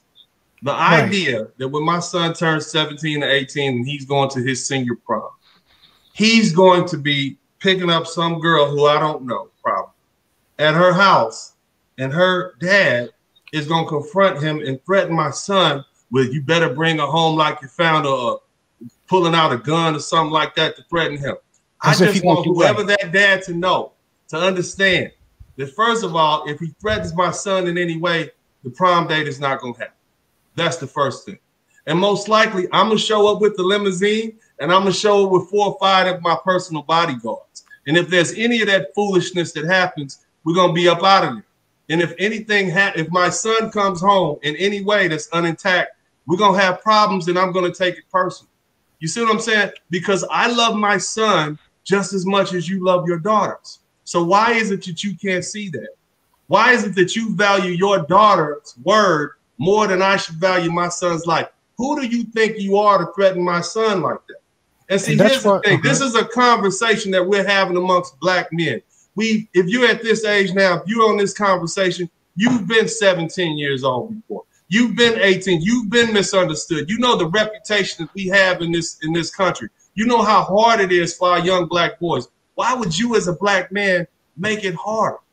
Especially when you don't have all the proof you need to justify that this boy has done anything to your daughter. Your daughter could be lying, and your niece could be lying. Your mama could be lying about what happened. You see what I'm saying? So just digest that. Tell me what you think. Fellas, come on in. Trey, you want to say something else? Or who was that? Go ahead, Trey. No, that's go ahead. Yeah, what I was gonna say is the good thing about me being in Montana and my daughter being in Texas was I had time to process like everything you're talking about, Dennis. Yeah. It was a good thing because that initial reaction, trust me, is there. That initial, Before we go ahead, my bad. Shout out to BGS Ibmore, man. If you guys don't know who BGS Ibmore is, you should. I want you to make sure you look him up on YouTube and follow. This man is a brilliant scholar. He's definitely, to me, he's one of the first people I ever listened to on YouTube about 4 or 5 years ago. So I want to take time to acknowledge BGS Ibmore. But go ahead, brother. I didn't mean to cut you off. No, that was you, Afro. You were about to come in. Oh yeah. Yeah, I just wanted to mention that a couple weeks ago here in Brooklyn, a 63-year-old man who looked more like he was in his 50s, but a 63-year-old man was killed when he took a punch to the face and fell on the ground and hit his head. Right. The reason was he was in a club, and a woman got into a verbal altercation with him, and I think all he said was that you acting like a wild animal, something like that. So she went and called someone and said, there's a man messing with me. Yeah. So the guy came back, I think it was akin to her, came back, and he was standing outside the club, the bar, and he punched the 63-year-old man in the face, and he fell on the ground in his head, and he died. If you want the article, I'll try to find it. But that man, here's the thing, though. That man was a staple in the community. He was a mechanic who helped a lot of the old women. He helped a lot of young guys with jobs and stuff like that. So he was a pillar in the community. So I mean, he was a leader in the community. So now there's a chieftain that's gone. Yeah, yeah, all because of some lie that a woman said. Because as Dr. Tia, and I'm gonna go back to Dr. Tia Son Johnson and his statement. They see us as CompuServes, brother. Your daughters too, your nieces too, your mama too. Yep. See, she sees you as her enforcer. She wants you to go out there and enforce her will. They don't want you to. They want you to come be a response team. You see what I'm saying? Simping. We've talked about that. White knight is the probably more appropriate term for what we at now, but it's all interchangeable and related. And we as black men have got to stop being so emotional with that and allowing our emotions to get driven by these things that our sisters say. As much as we love them, women lie. Can we all agree that women lie? They're human beings just like us. 100%. Well, we lie, right? Amen. We lie. Yeah, so women lie. So don't just be so quick to throw your life in the fray and based on something she said he did to her when you don't know what happened. You've been a black man. I'm sure most of y'all had women lie on you. You see what I mean? I know I have. And it's nothing, it's her word against your word. Why you think so many brothers are like, man, I'm done. I'm through with this. I can't deal. These women don't.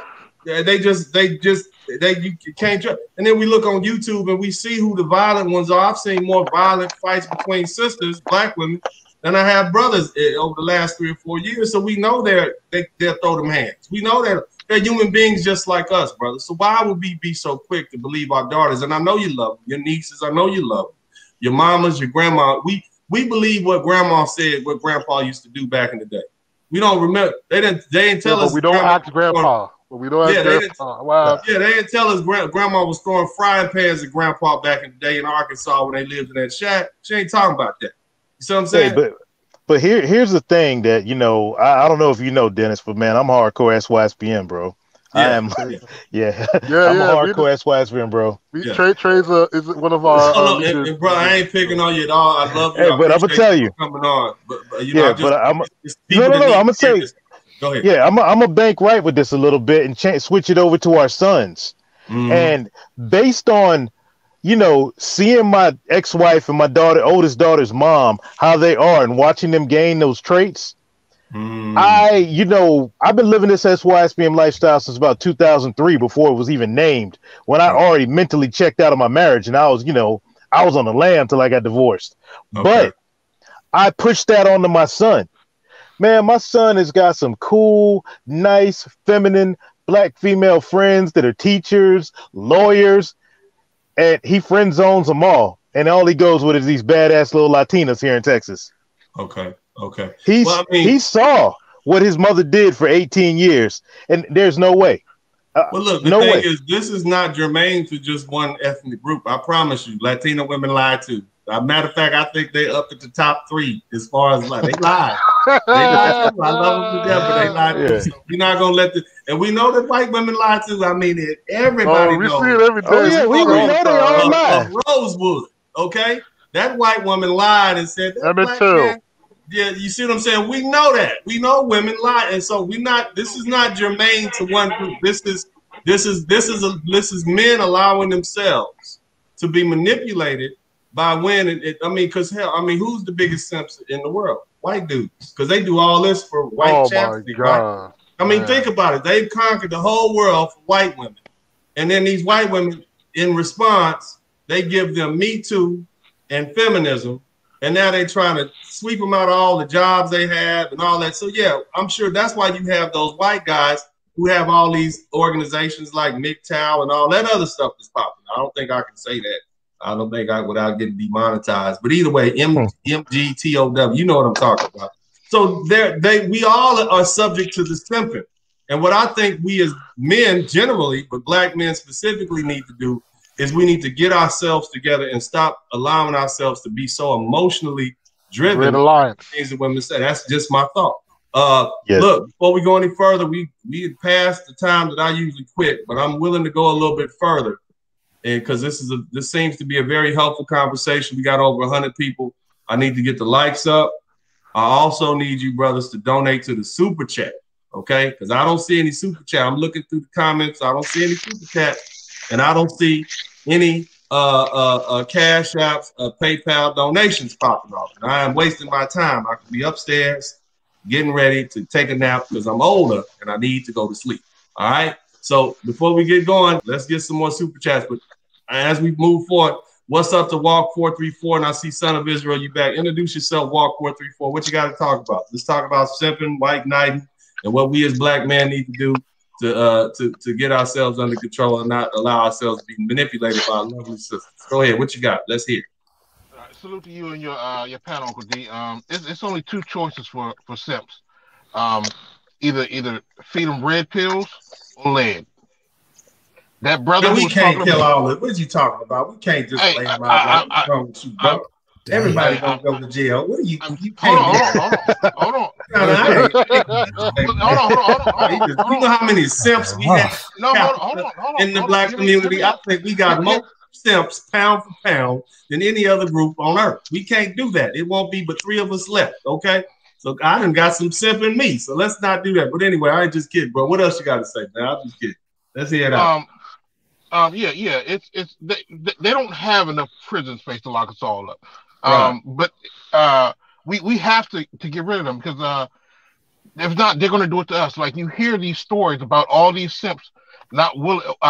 They have no qualms about putting hands on us or killing us. So why not have that same aggression towards them? Because I can tell you that for the right person, you would be a simp too. Okay. And so we're all subject to the simping. All right. It's part. At one point, you're right. I was, but then I ate some red pills, brother. It's embedded red pills, and it's embedded in who we are.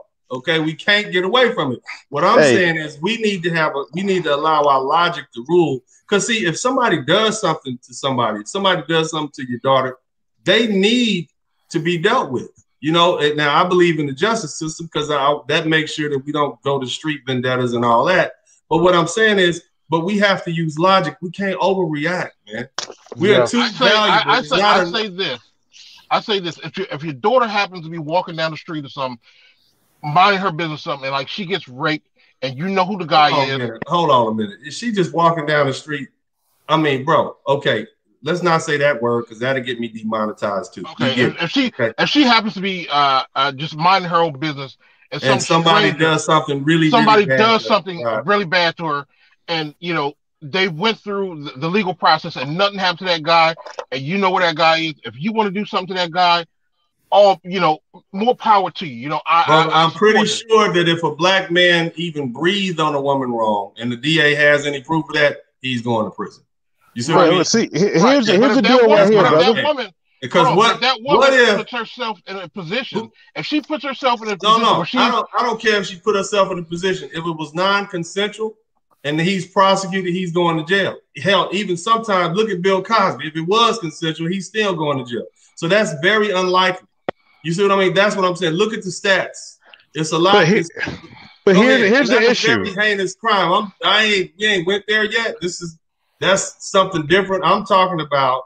I'm talking about when they get in these abusive relationships with these thug boyfriends where they say, I don't want to date no dude unless he got a body on him. And then next thing you know, this dude ends up beating them or whatever, and it's simply a situation they put themselves in. Why should I feel sorry for her? Because after this man, she said she wanted a violent, abusive man. She got that, and now this man is violent and abusive towards her. Why should I feel any sympathy or empathy for her? Okay. Thank you, Afro Patriarchy. I appreciate the $10 cash app, man. Thank you so much. I appreciate that, bro. Bro, here's the thing. First of all, brothers shouldn't be letting their hands on these women in the first place. And if you feel you're in a situation where you have to, you got to get out that relationship ahead of time. You knew she was crazy, and she knew you was crazy when y'all got together. But y'all asses decided to be together. You see what I'm saying? That needs to be separated. Shout out to Bagley. I appreciate the super chat. I'm seeing more men being emotional, not logical. Shout out to Jesse Andrews. Wow, $49.99. The knowledge you have been given has been next level. I appreciate the video on owning your own was classic. Thank you so much, brother. I went way out with that. I kind of was thinking maybe this morning I should delete it, but I see you brothers appreciate that because that's a little bit out of my character. But bro, some of this stuff can be avoided. You know what I mean? And I'm back on Walk 434. Look, we know we have a violent culture amongst us. I talked about that yesterday. We can't even get together with our own family members sometimes without going upside each other's heads. You see what I'm saying? And so if just like we know it's there, we know we can avoid it. Yeah, you can avoid it by not being with people like that. But see, the thing I'm talking about today is if you got if brothers, like let's say that situation happened, you know this man and this woman is your relative. They've been going upside each other's heads for years now, or months. And you know what she does, but now you decide since he done got the better end of the whooping, right? So he done put something on her so bad. Now y'all want to go jump on, y'all want to ride over and jump on him and you don't even really know what happened, but you do know that your lady relative is prone to violence. You see what I'm saying? Why? I mean, you know, at some point we got to realize I can't get myself involved in this because I know this was a two-way street. She just got to report it to the police and move on. You're saying the same thing. You're saying the same thing I'm saying. I'm not. Yeah. That's exactly what I'm saying. Yeah. Okay, brother. I apologize. I guess, you know, we have to be very careful with that because I don't want any of these brothers to ever think I'm an advocate for violence other than when you're protecting yourself, especially when you're protecting yourself against serious physical harm. You see what I'm saying? We don't want to do that. We don't want to, there's enough of that. We have enough of that sickness in the Black community. I'm tired of it. Aren't you guys tired of it? You see, we do violence against each other, and then we think, I mean, now I done went off on a tangent. We kill 30,000 Black men every year. Right, but if you look at most of those deaths, it's 2 Black men and there's a woman in the middle. It's the women, brother. It's still a Black man killing another Black man. Guess how many cops kill Black men every year? It's like a little over 100. 210 on average. It was only so which is the bigger threat to our life? Yeah. I'm saying? The police or us? And so what do we do to resolve that conflict? Man, I sit up for 7 years and I wrote these 3 books, How to Maintain Peace of Mind and Happiness in a Conflicted World. And it talks about conflict resolution. And part of that, especially in this book, I speak about resolving conflict related to physical violence. I started off in LA, South Central, and then I ended up after the 1990 riots, after we tore our city up, after we beat up a bunch of people just because they look white. I'm talking about Mexicans, white people, light skin, Black. I watched all that. You see what I'm saying? And I realized ain't nothing gonna change. And so violence is not the answer. So what do we have to do amongst each other? We got to change our culture. You see what I mean? And I think and I believe this wholeheartedly, we as men, okay, we as men need to be at the forefront of that, brother. That's what I'm thinking, man.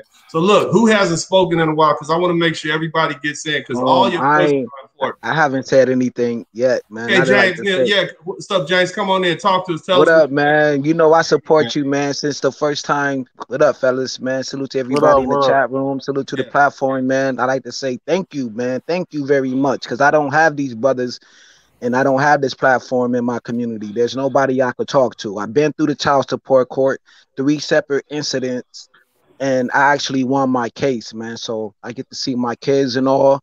You know what I'm saying? I lost my father last year, so I don't have powerful brothers who I could talk to. I work in a white institution, you know what I'm saying? So they can't relate to me of the issues and the dynamic. No doubt, man. So I like to say this, though, brothers. You know what I'm saying? We could wear the clothes. We could go to the gym. We could do all of these things, man. The man make the clothes don't make the man. We got to have a sound mind. We got to have a strong backbone, and we got to come together on our boat. We may go to, you know what I'm saying, to the island on different boats, but we all got to have one agenda, man, which is building Black boys up, Black men up, man, and be stern out here and know what we seeing before that we get into 100% agreed. And right, before that we get into these situations where these women could drain us of our resources by taking us to a court where that court is built on protecting that woman, man. We know this for a fact. You could go on any Google or any platforms and look this up. There's no place for a Black man to express himself. Only on these platforms You know what I'm saying? Like what he doing right now, like the Green Gorilla, Dr. T. Hassan Johnson.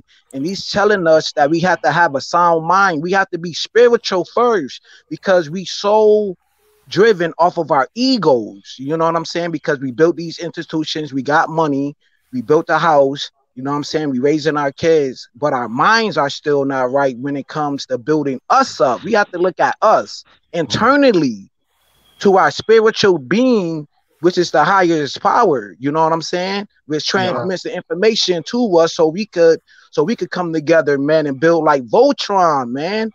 We got to be spiritual connected. You feel me? I appreciate that. Now, who else would like to add on to the subject that we're talking about, building ourselves up, following up? Thank you, James Keel. I appreciate that input. Who else wants to add on to that, brother, about what we're talking about with the simping and how we can, I mean, give me some steps. We had a girl dad in there. Give me some steps we can take so that we can begin to better analyze. I'm going to give y'all a scenario. You tell me what to do. Your little girl runs in the house crying, said the boy down the street hit me. What do you do? What did he do? And this is son of Israel. What do you do? First thing I ask, what did he do? I want to know, what did he do? Like, just straight up, give me the scenario. That's the first thing you need to do, is get the information and then say, okay, who was it? What did they do? When did it happen? They called it was something like, I think, 5 W's. You need to know the 5 W's: when, where, who, what, why, and why. Mm-hmm. So you need to get those 5 W's. Then once you've got it from her, then you need to go get it from the man. Because I'm thinking about this, if I was a grown man doing this, okay. We talk about 2 kids. We haven't got to that scenario. Some little kid, some little boy down the street, some little peanut head boy done hit your daughter, and she run in the house crying with her pigtails and say, he hit me. Do you overreact? Do you run down the street? Do you run up on the kid? What do you do? I mean, I want you to educate the brothers that are listening. That's what I'm saying. You guys are in a position of teacher now. I see. Young little girl. Okay.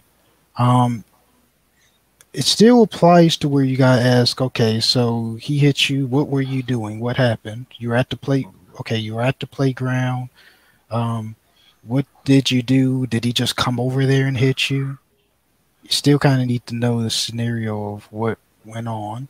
And if he went and just came over there and hit you, because we know this happens, you know, little kids, they might still be like not really aware of like boys and girls, how that works. And so maybe he has some feelings or something. He just going up and smack her upside the head or something like that. So all right. And so all the brothers who are listening saying, shoot, that would be me. I'm going upside his head. How do you tell those? And I'm moving on to the next. Who wants to take this part? James? I got it, because how do you keep calm in a situation where some little boy done hit your daughter upside the head or where? How do you remain as a man? What do you do to calm down? What do you focus on? What do you think about? Because that's your baby girl. So how do you feel? I actually had a situation like this occur to me. You know what I'm saying? So what did I do, man? I just gave myself at least like 15 minutes to really think about it, because I'm hot right now. I'm eating off of emotions, and it's going to cost me to go to jail. You know what I'm saying? I was currently on papers at this time. So me personally, right, I gave myself 15 minutes, man, and I actually told my daughter, this is not what you do, because I don't know what that person got out their house, man. I could run up the street, you know what I'm saying, see their family. Ain't no telling how he's trained with his parents, and ain't no telling, because that could be another situation of violence. Somebody could get killed, somebody could get stabbed, hurt, shot, whatever the case may be. So what I got to do as a man is tell her, this is not the situation. This is not what men do, and actually train my daughter on how to defend herself, this in case this episode happened again. You know what I'm saying? Because these daughters are not being trained how to defend themselves. I'm gonna throw something else out there. Here comes the funky one. So your daughter comes in and she tells you, and you say that, and then your wife or girlfriend says, you ain't gonna do nothing about that. You need to go out there and deal with that, blah, blah, blah. If you don't go, I'm gonna go. What do you do then? For one, For one, I can't mess with. See, my baby mom don't even give it up like that, man. You know what I'm saying? I'm asking. See, it's not about you. Yeah. But I'm gonna tell them. That they need to tell them that they need to be quiet. They don't understand this situation. You know what I'm saying? And it's gonna turn into an argument. But at the end of the day, I'm the man. You know what I'm saying? I'm not going up there. I get that. You're not going up there, but how do you avoid her not? I mean, because see, here's what happens. If she how do you avoid her getting in her feelings down there? If she goes out the house and goes down there, then you're gonna get drugged along. And when those other people see you, they're gonna assume y'all all coming to do some damage, right? So how do you? I'm asking you brothers for conflict resolution advice for people, especially black men who get drugged into these fights. Because see, this same scenario applies in many different ways. It might not just be your girl daughter. It might be your mama. She been fighting with Mr. Pete again, okay? And you don't know what happened, and you come over there. Next thing you know, your mama done drug you into a fight or baited you into a fight. I had a situation like that. We have to. Go ahead. You're gonna have to call the police, man. You're gonna have to call the cops. You're gonna have to get involved with the cops. You have to get involved with the cops. When a friend of mine's out and what happens when black people call the police and the police come out?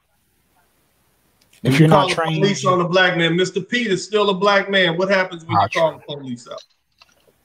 You know he's going to get locked up. We don't like the police. Didn't we say defund the police or something like that? I thought that was what y'all was saying for the past 9 months. If he isn't trained, how do we do?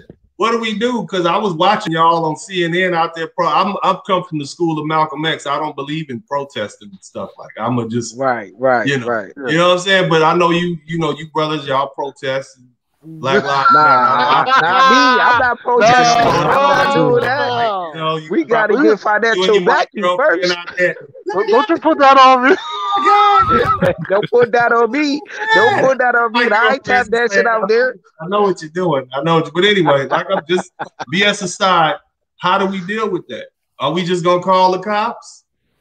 That's hard, man. Because we don't even have a community. We don't have a community of brothers who could intervene on that. Like, there's nobody I could go to, an older gentleman, and like, yo, somebody have to be the middleman, because what if I do call the cops and something happened to this brother? You know what I'm saying? And the police show up and shoot at you. How about that? Because you right.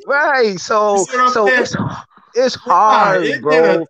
Scenario, right? I'm not gonna say that I have all the answers, because it's hard, man. This question is hard. I'm not even gonna lie to you. I'm gonna bring it back in. Question to answer. Your mama has said Mr. Pete then went upside her head. Tyrone, come over here, man. Mr. Pete then went upside my head again. I need you to come over here. Okay. Let me go in on that. I can go in on that one, because I had a situation very similar to this, except I wasn't there. I was in basic training. My mom was at home. She's had. You were safely away in the military, so you could. I can't do nothing, Mom. It's on you. Yep. Okay, good. Let's hear about it. She had feuds with the neighbors. They would just do little things that just kind of aggravated each other. And at one point, she got into a situation, because she's hot-headed, where your mama. Go ahead. Yep. The neighbor did something. It was like a New Year's thing. They were kind of like partying, and they were throwing, I guess, stuff over into her yard. She went out there. A confrontation happened. Police wasn't called. This is the thing that we need to understand. We need to understand how to deal with the police. That's where I'm going to get into this. The biggest thing is prevention, and where prevention starts is understanding how services are used and what they're there for. Because when you get involved in things without the services being involved first, if they come afterwards, they can only go on what they've heard. So this situation happened with my mom. She got involved with the neighbors. They actually did something because they had a weapon. They pulled it out on her. She, being hot-headed though, went and they got in a confrontation, and she actually poked him a few times. And your mama brought a knife to a gunfight, man. She brought it was like a shiv. I mean, it's what it is. She shivved him a bit. She actually got him pretty good. Brother came, brought a gun, pointed it at her. Didn't shoot her though, but had a gun in her face. Cops came later, but because the situation already happened, they can only go off of what they hear, what they see, and basically just go in favor of who they want to go in favor of. And so it didn't go, I'll just say it didn't go in their favor. So to put that in a summary, you need to be on the side where you can have the most proof you can have. And even bringing that back to the form of the what you were saying about the daughter coming back from getting hit, just the small things like that.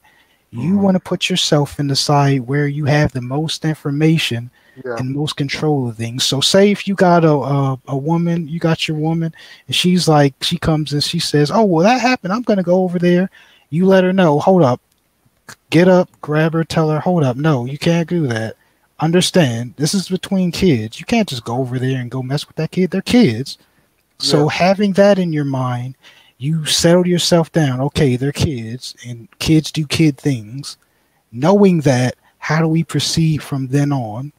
Same with the situation I was saying before. Okay, they're throwing stuff in my yard. They're acting the fool. You know, you go out there, you say, hey, stop acting the fool. And they aren't doing that.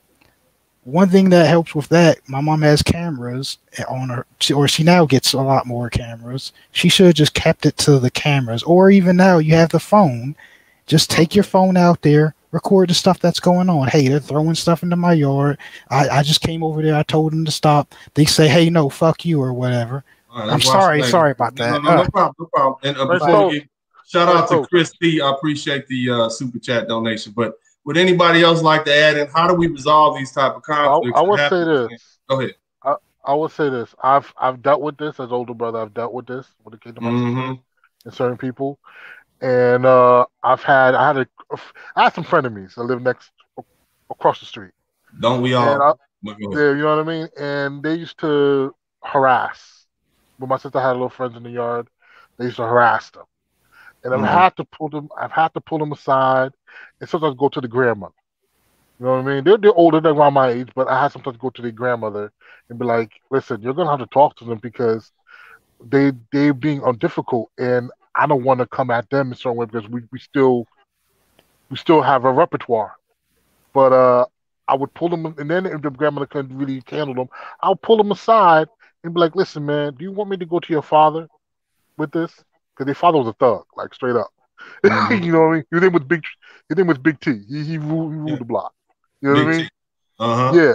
So I was to be like, yo, do you want to go? Because you gotta leave them alone, man. You're giving me a headache here. You gotta leave them alone. And a lot of times they'll just come say some little certain things, act the fool. How do you deal with emotional men when you tell them your daughter, your girlfriend, your wife, your mama is tripping on me, man? Get under control, and then he gets out of line with you. How do you deal with that? Before we go further, because we know how that scenario goes. But before we go forward, shout out to everybody. Shout out to everybody who's making donations to the super chat. Look, I spend a lot of time preparing for this. I take a lot of time away from my children preparing for this. Okay, this is. Yeah, it's open to the public, but I appreciate the donations. Just like you guys could be watching television and watching those commercials and whatnot, doing the television, you pay the white man. You see what I mean?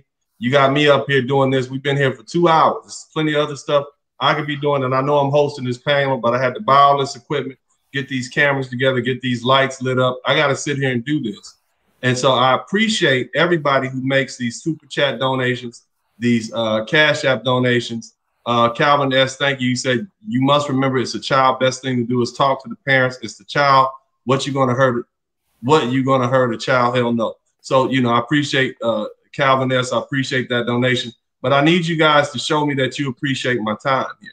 I know you guys are participating, and I appreciate you guys too. Make sure you make it worthwhile, fellas, because I promise there's other stuff I could be doing on a Friday.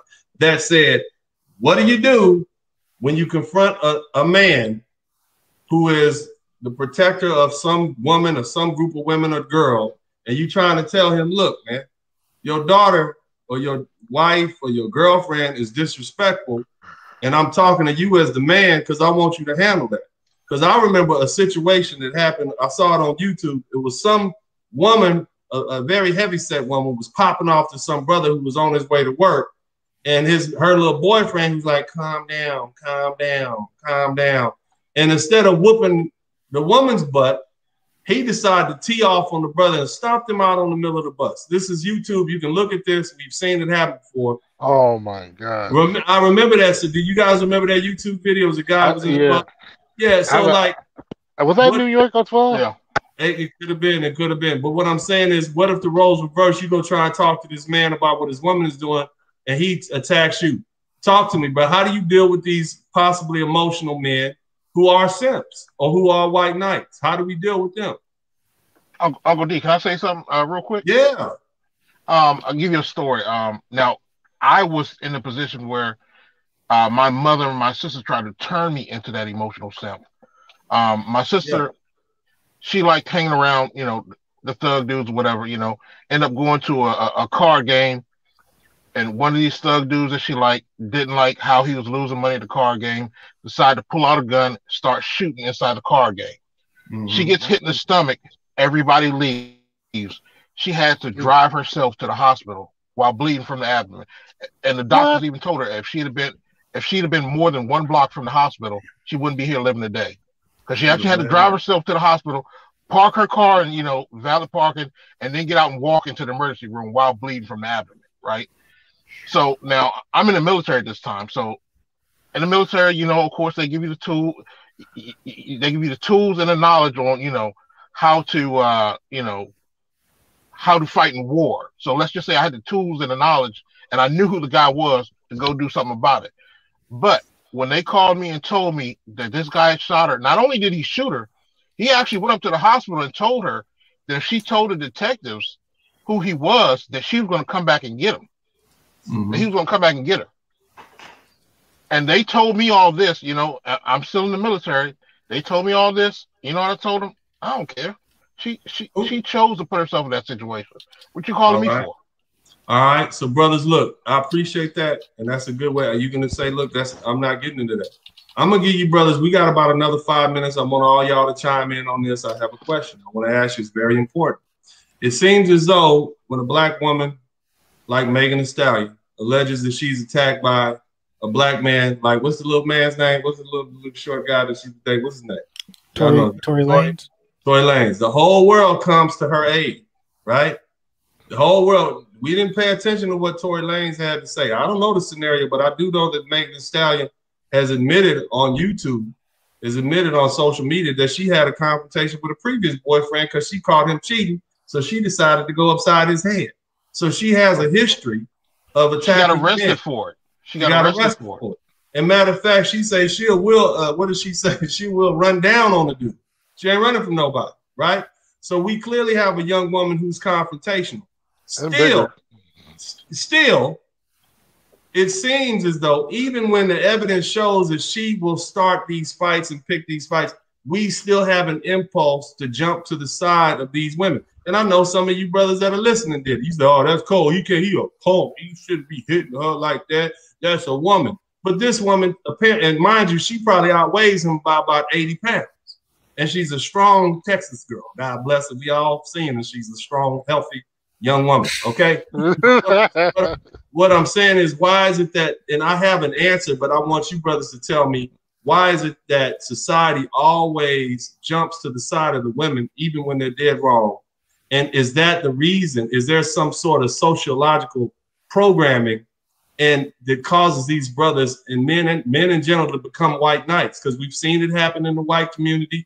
All a white woman has to do is says a black man breathed on her and he's going underneath the penitentiary forever. So what is it? How can we actually fight this symptom, this white knightness? How can we do it? If it's part of it's ingrained in our human character, in what got us here from 1.5 million years ago. How do we combat that? How do we allow our logic to combat that? Let's hear. We'll start with Afro patriarchy, since this is gonna be the last round of questions. And look, I'm gonna cut this short if I don't get some more super chats. Because I usually do this for hours. We've been here all going on 2 hours. But this is the last round and we're gonna wrap it up. Thank you, Kevin Christ. I appreciate it. Thank you, Just Me. You, Afro patriarchy. Why do we always jump to the side of the women even when we know they did wrong? Let's hear. It begins with our mamas. It begins with our mamas. And we forget one thing I had to learn was that my mom was still a woman. She's still a woman. Before she was a woman before me, she's gonna be a woman when she's put in the ground. So, you know, being a mother is just a part of life. It's just a phase. It's a stage of life. It doesn't mean that this is her whole being. You know what I mean? People, just like men have a duality, women have a duality. Have a duality to them as well. Sometimes it just depends on which one you feed the most. You know what I mean? And most times from my personal experience, women they like to jump into chaos, and you have to be a firm, logical man to not allow that chaos to manipulate you into participating in that. It's a hard thing. It's a very hard thing, and I'll just leave it with by saying this: men need to have strong frame. We need to have strong frame, meaning we don't allow our emotions to govern our actions. We take time, we breathe, we allow ourselves to our minds to think, and then we move forward from there. All right. Thank you I appreciate that. Hang around for a minute. Walk 434. What's your response, man? How do we, as men, get control of this emotionalism that's causing us to turn into white knights and simps and jump automatically to the side of women, even if we know they're wrong? How do we do that? It's simple. Value. If you start valuing men more than you do women, then it starts right there. Simple things. I can tell you that I changed my whole outlook towards how I deal with black men like 10 years ago by stop using one word, the N word. Mm-hmm. If any of your brothers are using that word, you're dead wrong. I don't care how you try to justify it, you're dead wrong. 10 years ago, I stopped saying that word and I started saying brother. And I found out that when I used that word, I started to look at black men more differently. You know, instead of saying, you know, what's up, N word? How you doing, brother? Because I didn't view them as N words. I viewed them as brother. I cared about them more. So now I care about seeing them survive and succeed and do everything in life that I'm doing versus being adversarial towards them. And as long as they don't value themselves, they view women as more of a prize than them, then they'll always have animosity to the point where they'll listen and they'll be willing to jump out the window for any of these women, no matter what, even if they are dead wrong. Okay. All right. I appreciate that. That's how their mother raised them to be. All right. Okay, cool. I appreciate that. Son of Israel, what you got? It's the last round. Most definitely. It's the same as what the two brothers before me said. Brothers got to understand it's not goofy, it's not lame to be calling your brother a brother. You have to understand that this current state of society where we're at right now profits off of, back to like what you were saying when you say the news loves to put it on the woman's side, they profit off of that. Right. And you have to understand that.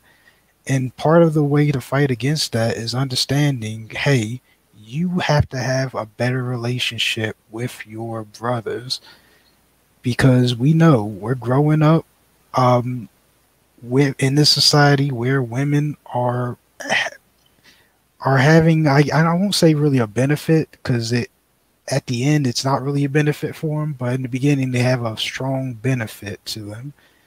And what it ends up in is what we see right now. A lot of single mother-led households where you're getting taught to be more of a simp than usual. And it helps to hurt you. And so part of getting out of that is understanding it and having a better respect for your brothers and raising up your sons to have better respect for brothers. And that's all it is.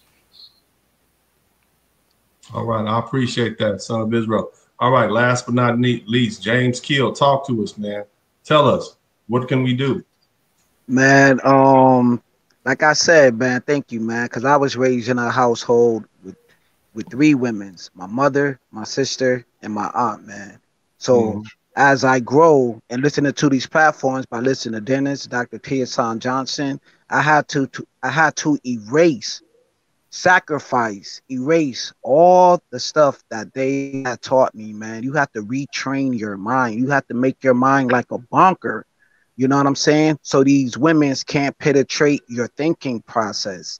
And you have to sacrifice. You sacrifice everything else for your family. Now you have to re-sacrifice your training process. You have to build that armor, man. It's just like working out. You're going to go through pain. You're going to go through agony. You're going to go through blood. You're going to go through sweat. You're going to go through tears.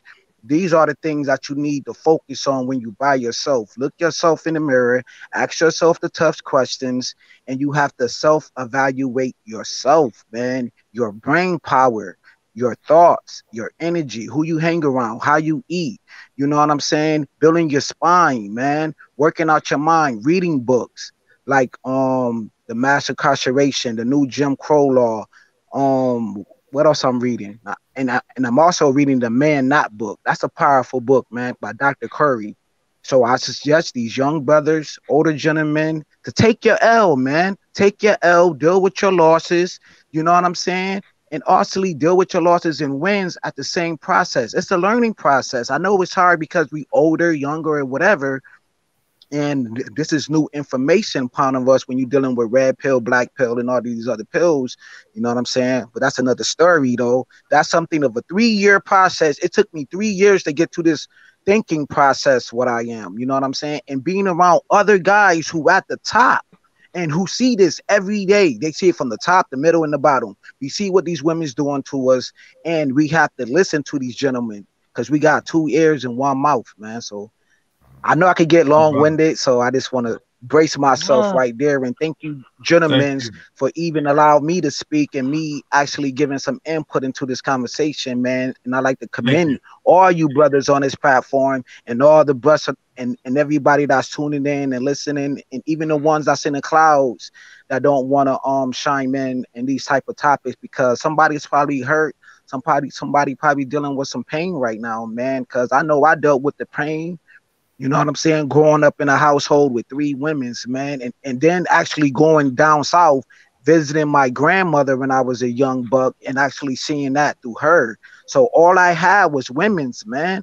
You know what I'm saying? Because my dad was out the household. My brother was doing time in prison. So all I had was these women teaching me the wrong things, man. You know how much pain that is going to school?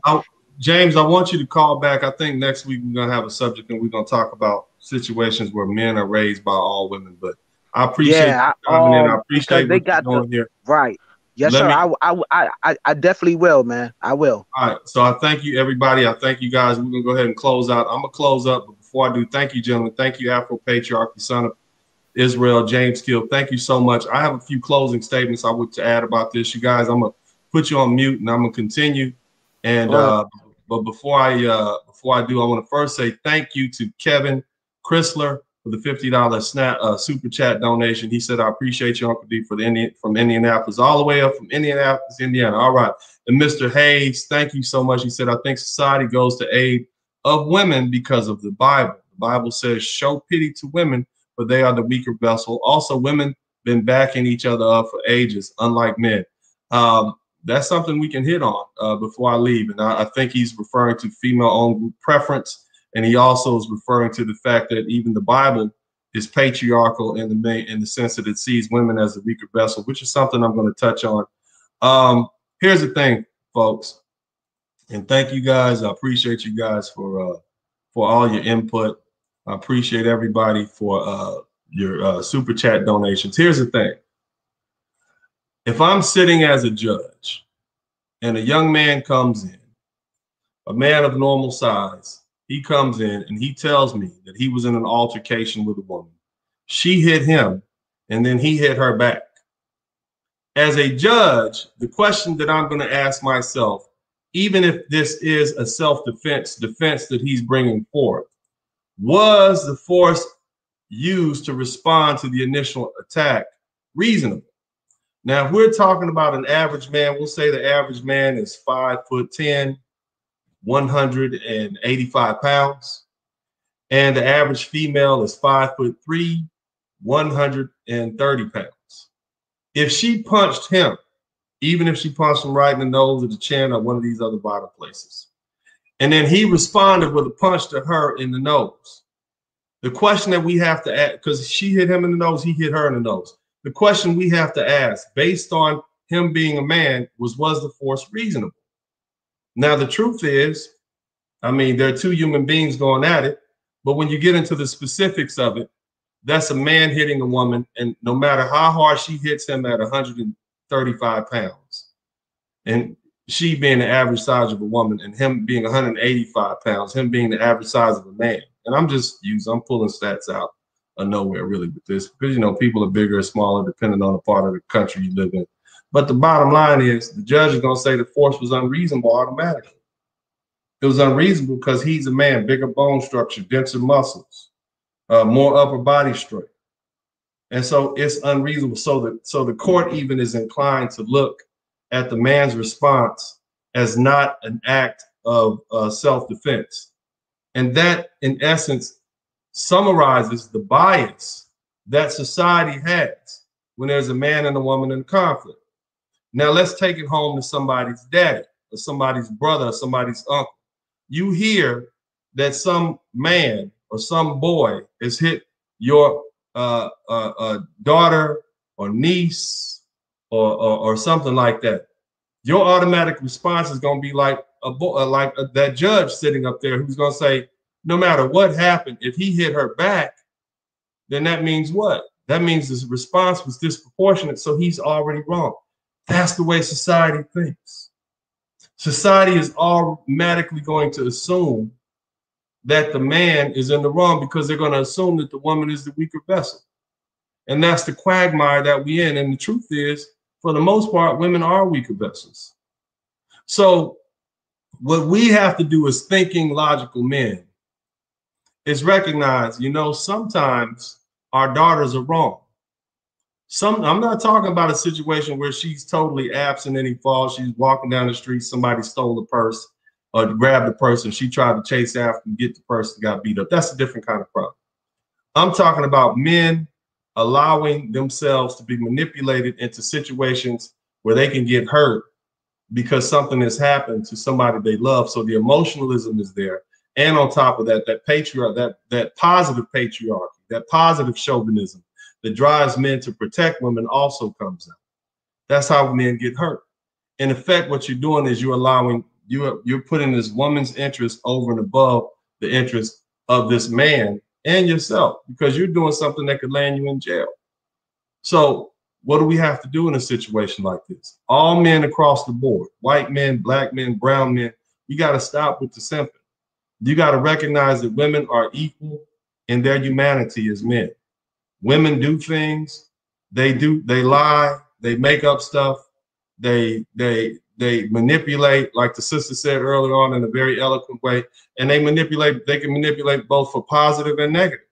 So in a situation like that, we as logical thinking men have to evaluate that situation and wonder whether or not, you know what, she might just need to take this lick because she sparked this problem up in the first place.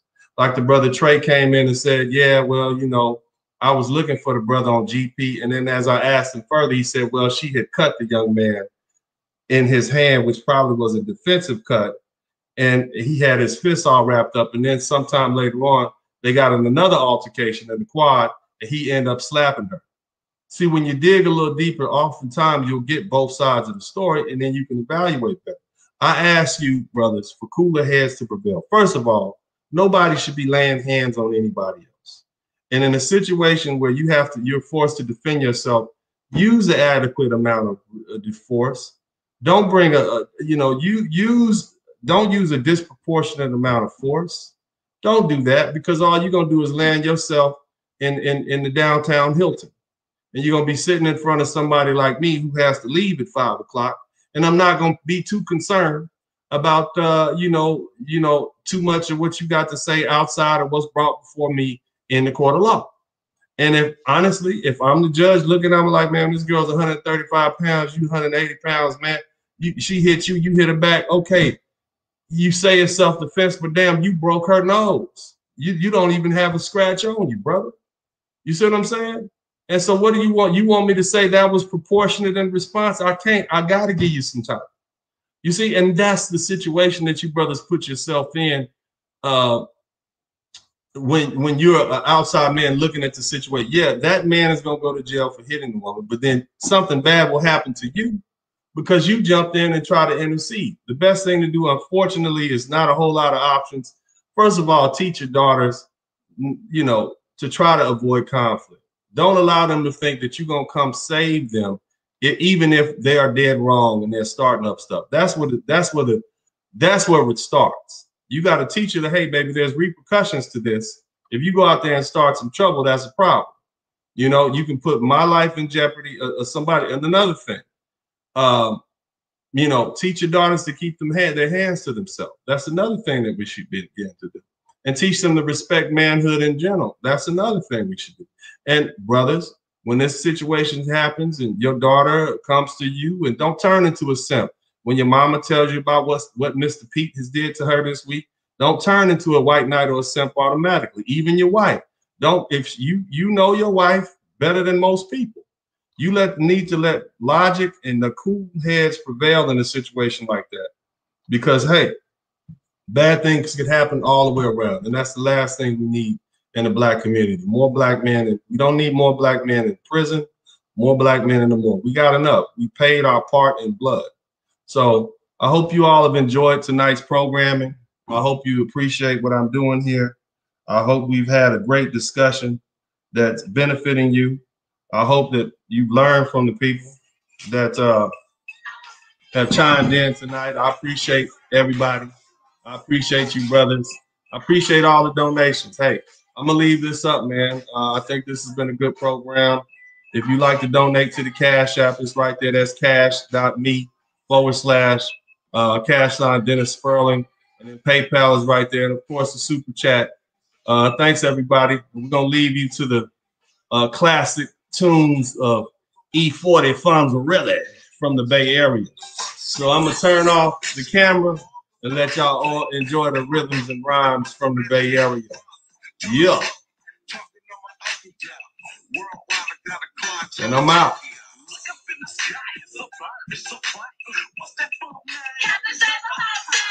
Faster than the speed, roll the boat, escape this car. I put it, make the fake, the pump, the pump. That me, that's not the way to do. Captain Mama, Captain Sailor, Stan came to me. Flash just like a little back jaw up in front of my company. I had a chicky basket, project up and bucket. Talking to him while I'm beating down, but with deer talking about honey, you don't let your friends up. Should I say? I wanna be saved. Should I say? I wanna be saved. Should I say?